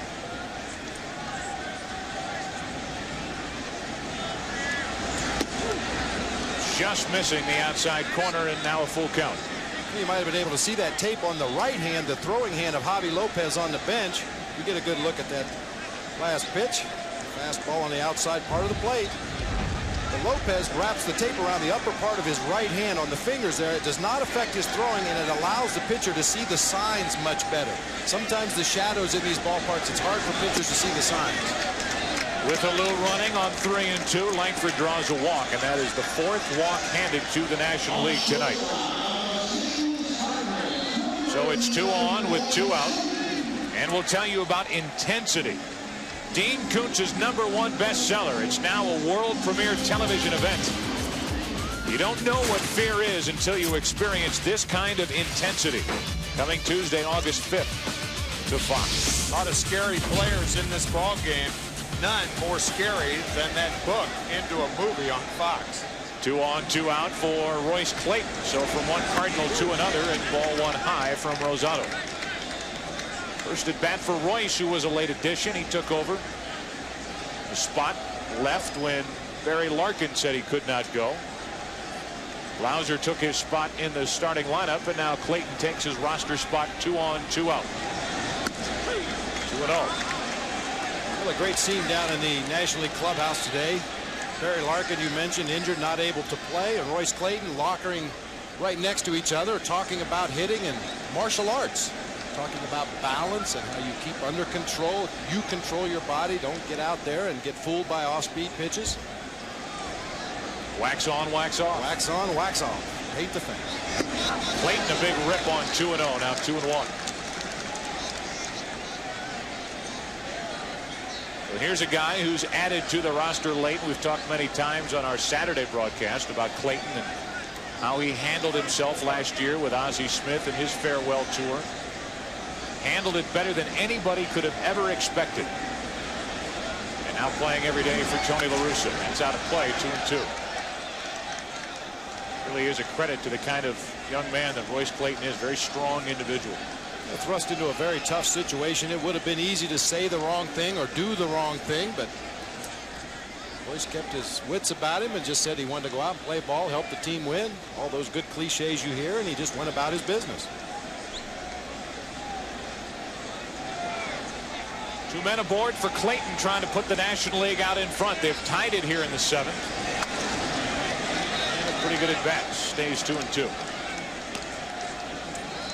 Alou with a 1-out hit to right, and then the 2-out walk to Ray Langford. There's an effort.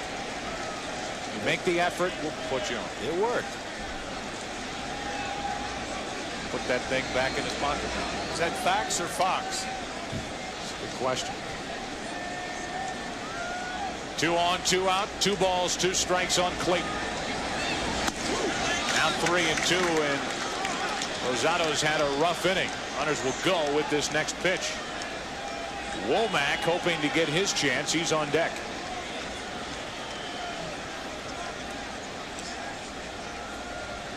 From Johnson to Clemens to Cohn to Thompson to Henkin, now Rosado. The first run of the night for the National League. They want more. Runners go, and inning over. Clayton chased it on 3-2, and the top of the 7th inning is history. Javi Lopez went deep. He's wearing catcher cam for us, and he gave it a blast into left field, down the line, off the foul pole to tie this game at 1. One of the co-stars from Ally McBeal, Gil Bellows, is here with Maestro Clark. The show Rewind to his left, and Scott Baio also from Rewind. At the end of the row, and the Cleveland Indian faithful are cheering as Jim Thome steps in, his first at bat of the night. Batting for Edgar Martinez, and he took a ball low. One of the most likable guys in the big league. Facing the new left-hander, Sean Estes. 2-0. Mark Grace takes over at first base. Relieves Bagwell. And now Estes, a record of 12-2. One of the bigger surprises in baseball this season. Up the middle, Clayton to his left, wasn't hit all that hard, 1 away. I thought it was interesting how Thome found out he had made the All-Star team. He had gone to Cedar Point, an amusement park in Sandusky, Ohio, not far from Cleveland. With Matt Williams, they had taken their families to Cedar Point to ride the rides, and they called him on the cell phone while he was waiting in line to ride the roller coaster. You got the point. He did, however, leave his number, so I think he had a pretty good idea. last man named to either All-Star squad. And definitely someone who deserved to be named. Here's Bernie Williams. Hitting .306, bothered by the bad hamstring this season. First at bat of the night, and he takes ball one low. Bob, you mentioned Sean Estes, one of the bigger surprises, along with the San Francisco Giants, the Pittsburgh Pirates. Sean Estes almost was an Atlanta Brave. Braves tried to make the deal. Fred McGriff for Sean Estes last winter. Sean saying yesterday would have given him a chance to go to a winner without realizing that the Giants would have such a great year this year. And certainly one of the big surprises in baseball, 6 games ahead in the National League West. 1-1 to Williams, misses, 2 balls and a strike.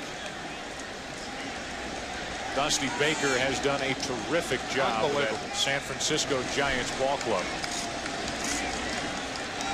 And Sean Estes has big a reason why they are sitting 6 games up in the NL West as anyone on that team. Late cut, 2-2. Well, Dusty Baker will tell you he likes the kind of guys who have been cast off or downplayed for some reason or other and give them a chance to resurrect their careers. And Sean Estes was one of those guys. He was acquired in a trade with the Seattle Mariners for Solomon Torres, a prospect with the Giants who never seemed to reach his potential. The Mariners felt the same way about Estes. Now Sean Estes finds himself pitching in the All-Star game.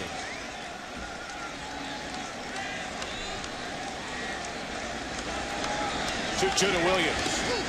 Wouldn't bite, full count with 1 out, nobody on.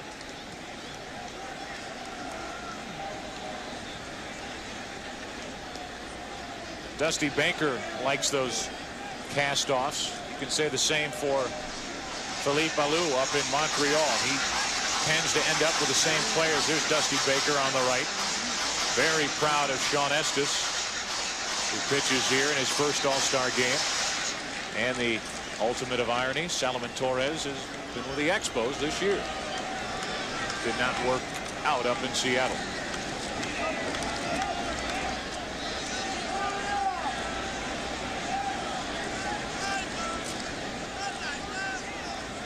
One out, nobody on, and the 3-2 to Bernie Williams. Just low for a 1-out walk. In a 1-1 game here in the 7th inning, a 1-out walk delivered by Estes. And our game summary is brought to you by 7-Eleven. And the battle between Larry Walker and Randy Johnson ended up in a walk with some comedy mixed in. Edgar Martinez hit a solo shot in the 2nd. Jeff Blauser had the only hit and was the only starter with a hit until the 7th inning. And the Lopez home run tied it. Later a hit by Alou, and the National League stranded 2 in the inning. They've left 5. Here's Cora. First at bat of the night for Joey Cora.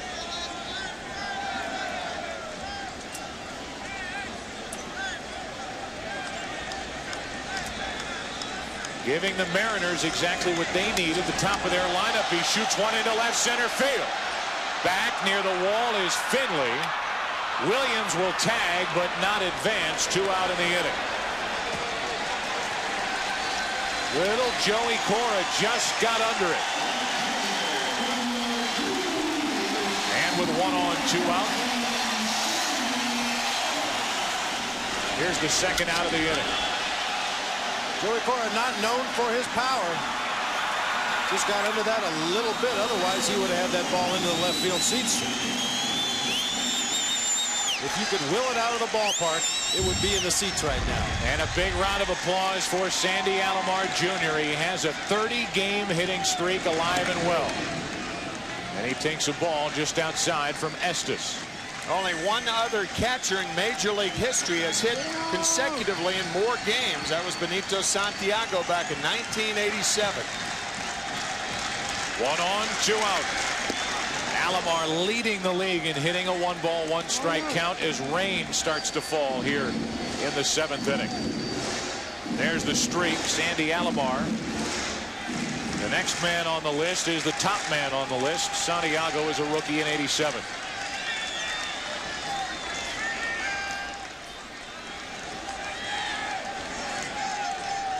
The hitting streak started over a month ago. extended, by the way, on Sunday with an infield hit in his first at bat. There's strike two. And Sandy Alomar's hot zone right now is red hot. It's all red. It goes from simply red to just hot to sizzling. And remember, for all of you meteorologists out there, the deeper the red, the hotter the hitter.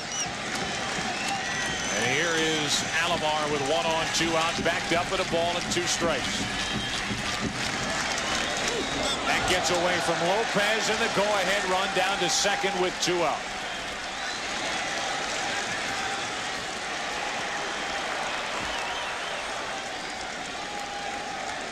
Lopez has been handcuffed a couple of times, Bob. Well, Sean Estes has a good fastball, but his best pitch and the toughest pitch for a catcher to handle is that big sweeping breaking ball, and Estes hangs on just a little bit too long.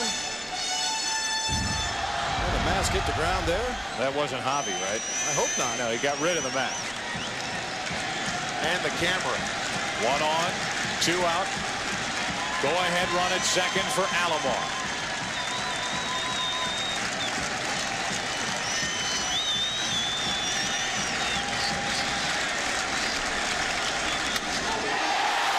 Center field, hometown hero, goodbye.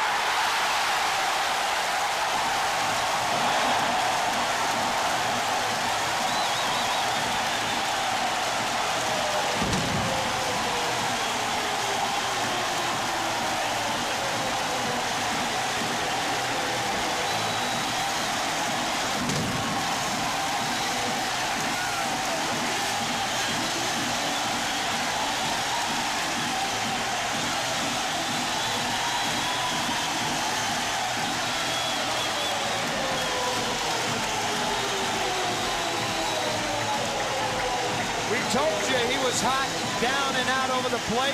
Watch where this pitch is.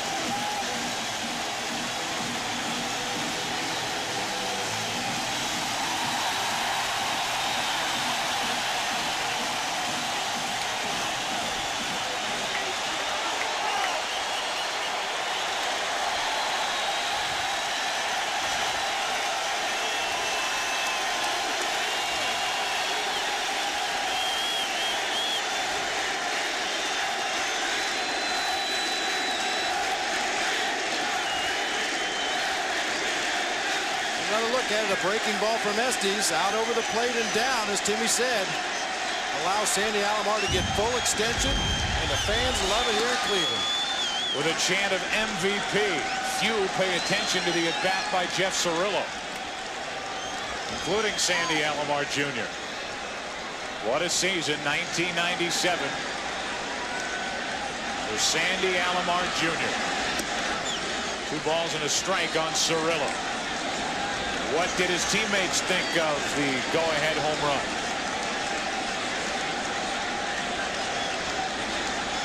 You can see Joey Cora jump up first. He said, that's what I meant to do. Alomar did it. It's 3-1 American League and a 3-1 count on Jeff Cirillo. You know, it's interesting. I ran into Sandy Alomar in the tunnel right before the ball game tonight, and I wished him best wishes in the ball game, and he said, hey, I just hope to get in the game. Pudge Rodriguez is such a great catcher. I just hope to get in the game. A strike and a full count on Cirillo. I guess this is the night of back rubs. He goes over and sits down, and his manager, Mike Hargrove, gives him a back rub. Mike Hargrove's telling him, don't forget how you did that. Thursday in Minnesota.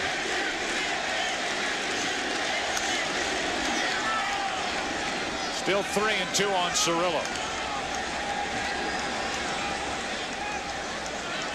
We talked about it on Saturday. Sandy Alomar Jr. pulling a muscle, his stomach or rib cage area. Did not want to go on the disabled list yet again. It's cut down his swing, and here he is leading the league in hitting.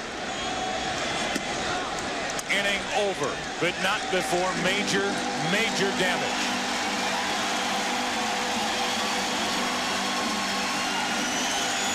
Sandy Alomar does it. After 7, 3-1 American League. Welcome back to the 8th inning here in Cleveland with the American League out in front 3-1. Action and adventure are alive and well on Fox this summer. While the other networks are showing reruns, you'll experience the passion, magic, and the mystery of Roar, an epic new series premiering this Monday at 9 Eastern, 8 Central here on Fox. 2 changes as we get to the 8th. Chuck Knobloch, one of the best defensively in the business, at second base, takes over from the Minnesota Twins, and not a bad setup guy, Randy Myers, to pitch the 8th. The American League carrying 2 relievers on their roster. The National League only 1, Rod Beck. Randy Myers is one of the relievers on the American League club, along with Mariano Rivera. Randy Myers' numbers on the season: fastball, forkball, occasional slider to a left-hander, maybe a hand grenade once in a while. He likes to keep those hanging around in his locker.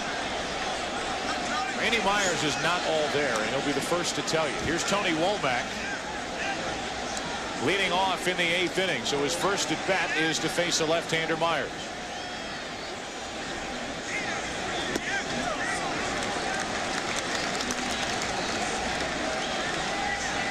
Quickly an 0-2 count on Womack.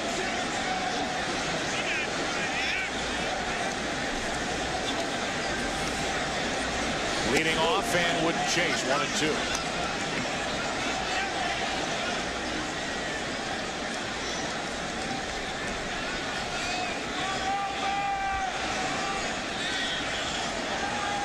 Roberto Alomar on your left. Sandy Alomar, the hero right now behind the plate, and a 2-2 count on Womack. You might have noticed that black ribbon on the uniform of Roberto Alomar. There's also one on Sandy Alomar's uniform. That's to pay respect to their grandmother, who passed away recently at the age of 96 years old, Tony Velasquez. He said she'll be watching from upstairs. And what Randy Myers doesn't want to watch now is Tony Womack get on first base. He had 30 straight stolen bases until last week. Count stays full, 3-2. And the report on Randy Myers, the hard-throwing left-hander. And because of that, the chances of Womack pulling the ball are almost nil. He'll hit it to left. See? Able to pull it to the right side, and Knobloch makes the play. 1 away. That'll bring in Galarraga, who's now the DH, and another Miller Time All-Star memory. The scene is Tiger Stadium for the 1971 All-Star game.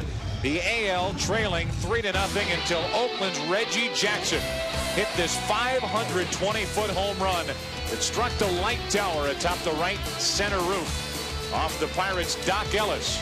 The AL came from behind to win 6-4, and that ended an 11-year All-Star game drought. Here's Galarraga, the DH, hitting .323 and 84 RBIs.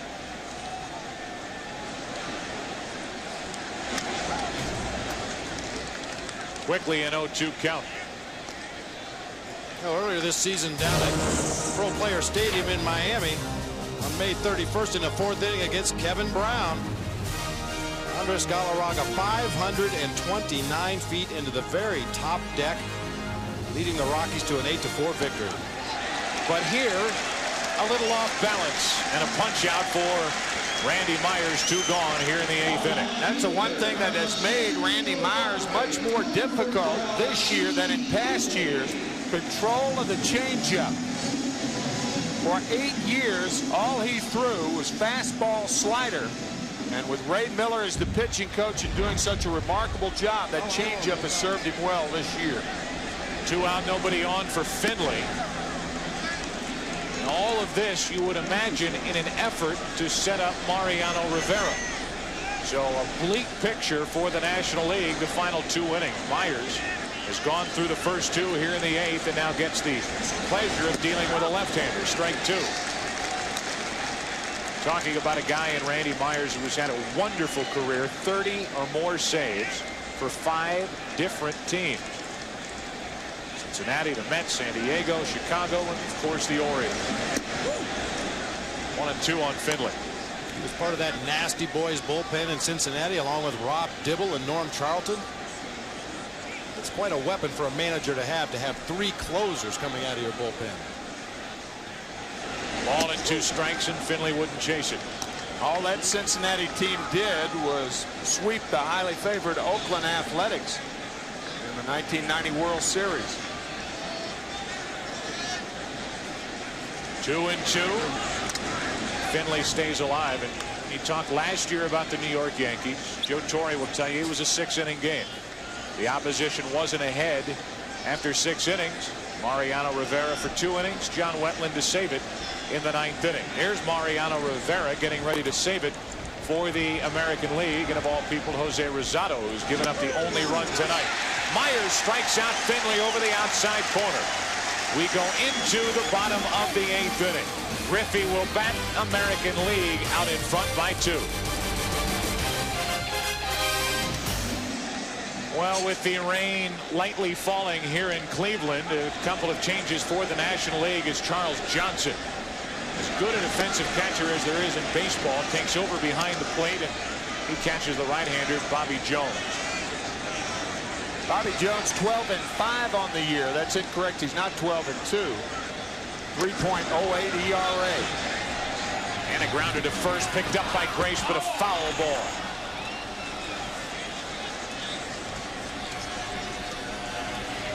So Brady Anderson will come back to the plate. Grace tried to get to it before it hopped foul, but it's strike 2. Guys, the only regular player that has not played for either side is Albert Bell, and I think that's more than a coincidence. Albert Bell was soundly booed when he was introduced tonight. You may remember the incident when things were thrown at him. He gave the salute to the fans. He was fined $50,000, and I think Joe Torre is keeping Albert Bell out of this ball game. I don't think he wants him to be roundly booed like he was when he was introduced earlier tonight. Ball and 2 strikes. Brady Anderson leading off. And that barely missed. 2-2. And I guess with Albert Bell, it's obvious by now you're dealing with a wild card. And as you see, the only one left on that bench, there's no telling how Albert might react. Right. In response to how the fans might react. And because this is the All-Star game, and because this is a celebration of the game of baseball, maybe Joe Torre, and it's pure speculation, doesn't want to take the risk. Yep. But he is the only one left. And our cameras cannot find him on the bench if you want to read anything into that. 2 balls, 2 strikes. Well, I don't think there was any doubt about what kind of reaction he was going to get back here at Cleveland. For that fact alone, if you're not going to put him in the game because you're fearful of what it will do to this joyous celebration of the game, then you probably shouldn't have picked him for the team in the first place. Never point, being that it's here in Cleveland. Still 2-2 on Brady Anderson. Bobby Jones had as good a start any pitcher in baseball this year, maybe with the exception of Roger Clemens. But as surprising a start as anybody.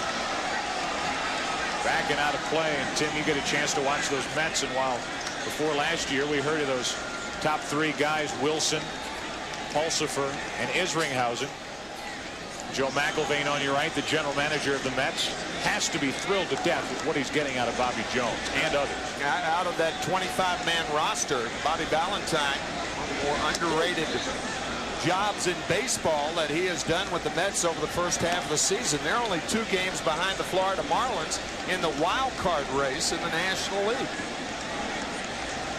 Good at bat here by Anderson from 0-2 to 3-2, and a base hit to left field.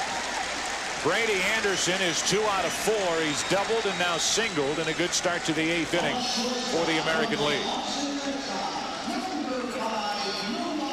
Well, the more pitches you see in at bat, the better chance you have of getting a base hit, I feel. And Brady Anderson fouled off some tough pitches. He took some tough pitches, got a breaking ball up and out over the plate, and just shot it through that hole on the left side. And here is Nomar Garciaparra, the rookie shortstop for the Boston Red Sox. Up there hacking away. He won the rookie home run derby here yesterday. Got in the main home run derby. Did not go deep with the other veterans. The Red Sox director of scouting, Wayne Britton, held his breath when Garciaparra of Georgia Tech fell down to the number 12 spot. Boy, did he make a good selection with Garciaparra in that 12th position. Here he is, a rookie in the All-Star game. 1 ball, 1 strike. Reminds a lot of people of a former Red Sox shortstop, Rico Petrocelli, a shortstop that also hit for power. Has that little idiosyncratic thing he does with his batting clubs. After every pitch, he steps out of the box and does the little routine. 2 balls and a strike. Anderson running, and he'll have to come back now 2-2. It's funny, he talked to Joe Torre before the game yesterday. He said, I'm probably not even going to have any signs. If guys want to run, if guys want to hit behind runners, if guys want to lay a bunt down, well, fine. It's up to them. And the worst thing I could do, what did he tell you, Tim? He said tonight before the game that the only way he could mess this game up is if he managed. Typical Torre humor. 1 on, nobody out, and Garciaparra to third for Chipper Jones. They'll get the force, and that's it, 5-4. So now 1 on, 1 out here in the bottom of the 8th inning with the American League out in front by 2. And we remind you that this copyrighted telecast is presented by authority of the Commissioner of Baseball and may not be reproduced or retransmitted in any form. The accounts and descriptions of this game may not be disseminated without expressed written consent. And while I read that, makes me think of a comment you made the other day, Tim McCarver, about potential commissioners in Major League Baseball, and a wonderful choice that I've never heard. We just had him on camera, Joe Torre. Well, it is a very interesting thought. Of course, right now, Joe Torre can't take the cut. To entertain the notion of being the Commissioner of Baseball. Might be a little less hectic, however. Right. Strike 2 on Griffey. But Selig is under the umbrella. And you can say what you want about Bud Selig, and a lot of people have said a lot of things about Bud Selig, fair and unfair. But a lot of things that he has tried to do have worked and worked well, interleague play being one of them. Interleague play would not have happened without Bud Selig's approval and without him driving it to happen. And this year, I think it's blatantly obvious that the fans of baseball have enjoyed it. Griffey strikes out as Jones gets him on a pitch low and away, 2 gone. A lot of things under the watch of Bud Selig. Revenue sharing, which a lot of people thought would never, ever be agreed to by the owners. And the cost of that was the obliteration of the latter part of the '94 season and postseason play as the players went on strike into the '95 season. And baseball just recovering from that debacle of the mid-'90s. 1 on, 2 out, and McGuire at the plate. Strike 2. Bobby Jones able to get a fastball by Mark, who is 0 for 1 with a strikeout. He's set up again. 6th pitcher of the night for the National League. He barely missed. 1 and 2. Don't forget that immediately following the game, join us for complete post-game coverage on your local Fox Sports Net affiliate. McGuire wouldn't chase. 2 and 2. A leadoff hit by Brady Anderson. Force out, hit into by Garciaparra. Griffey struck out. Garciaparra at first, 2 out. And the 2-2 to McGuire. 2 quick ones now, 3 and 2. One thing Bobby Jones does not want to do here is give in to McGuire down. Mark McGuire is one of those devastating low ball hitters in the game.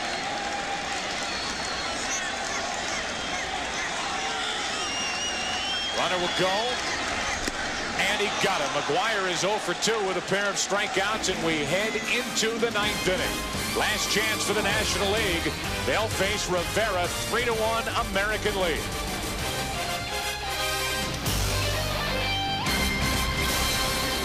We are ready for the 9th inning. The National League coming to bat, down by 2. We introduced Catcher Cam here tonight, and by the way, our heartfelt thanks to Jerry Gepner, Jerry Steinberg for all the work that they did perfecting that. It really worked out well. Not to say that the project didn't start slowly. This was the prototype that we tried to get Mike Piazza and Pudge Rodriguez and the rest of the guys to use, but for some reason they didn't want anything to do with this one. So thanks to the people in engineering for coming up with such a great device, giving us all those great shots tonight. That would have been a little too awkward, don't you think, Robert? Just a bit. Here's Mariano Rivera. Takes over in the 9th inning, trying to save it. 3-1, the American League out in front, and the numbers for Rivera. Some wondered if he could indeed become a big league closer after setting up last year. Well, he's done that about as well as you can. 0-2 quickly on Charles Johnson, first at bat. We'll go over the spot vacated by Todd Hundley, who's got a bad elbow. Barely missed. 1-2 from Rivera. Charles Johnson was at Shea Stadium on Sunday. He had planned to go to Bermuda with his wife. She went to LaGuardia Airport, called back, and she had some tickets to leave, and the traveling secretary of the Marlins said, "You and your husband are going to Cleveland for the All-Star game." Well, the happy Johnsons are here. Not too happy now after facing Rivera.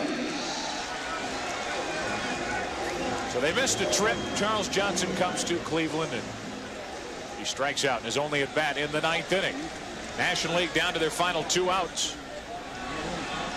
And the batter will be Mark Grace. He gets his first at bat. Strike 1.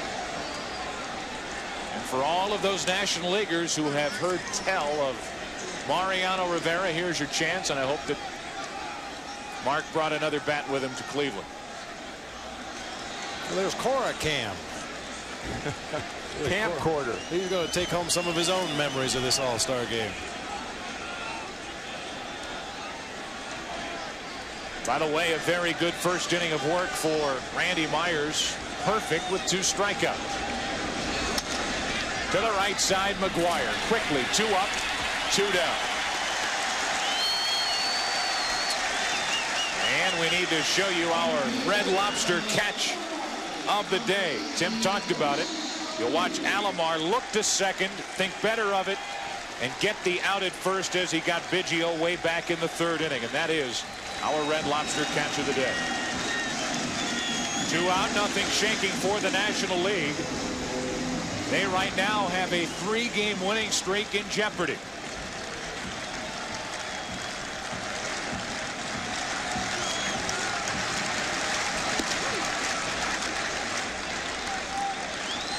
Moises Alou is the last hope for the National League. He is 1 for 1. Producer of tonight's game, John Filippelli. The director, Billy Webb. Ed Gorin, executive producer of Fox Sports, David Hill. Scott Ackerson produced the pregame show. Bill Brown, the senior producer with Fox Sports.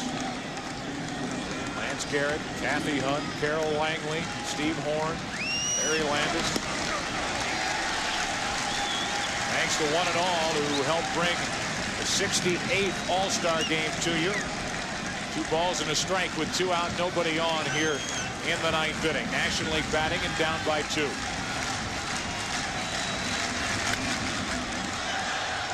2 balls, 2 strikes, a 95-mile-per-hour fastball from Mariano Rivera.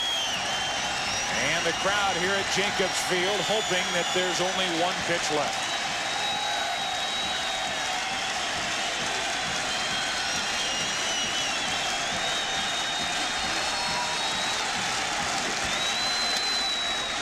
Ball game. The American League wins it 3-1. And who did it? Sandy Alomar Jr. Winning pitcher Rosado, losing pitcher Estes, and the same for Rivera. Fitting to have a shot of Sandy Alomar Jr. for that chest protector. As we tell you that at the end of tonight's game, we'll all be back to select the Chevrolet player of the game. Joe Torre, his first job as manager in the All-Star game. He's a winner. The American League wins it 3-1. Back in a minute.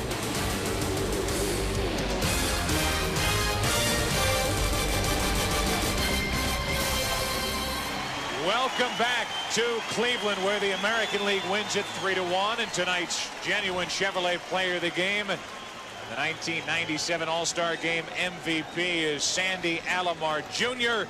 This swing did it for the American League. They win it 3-1. He's our player of the game. Let's send it down to the field and Chip Carey.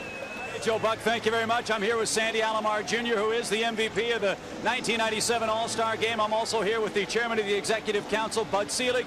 He's here to make the presentation. Sandy, on behalf of Major League Baseball, it is a great pleasure to present the Most Valuable Player Award for the 1997 All-Star Game. Your two-run home run was dramatic, and you've deserved it. Congratulations. It was a great ball game. Thank you very much. What about this night in front of the hometown crowd in Cleveland? You're the MVP of the All-Star Game. Well, I don't even know how to start, what to say. All I know is that I dedicated this game to my grandmother. She passed away 4 days ago. My family's in Puerto Rico watching, and I don't know how to explain it. This is an unbelievable feeling, playing in front of a hometown crowd and delivering like this. This is a dream of everybody's dream.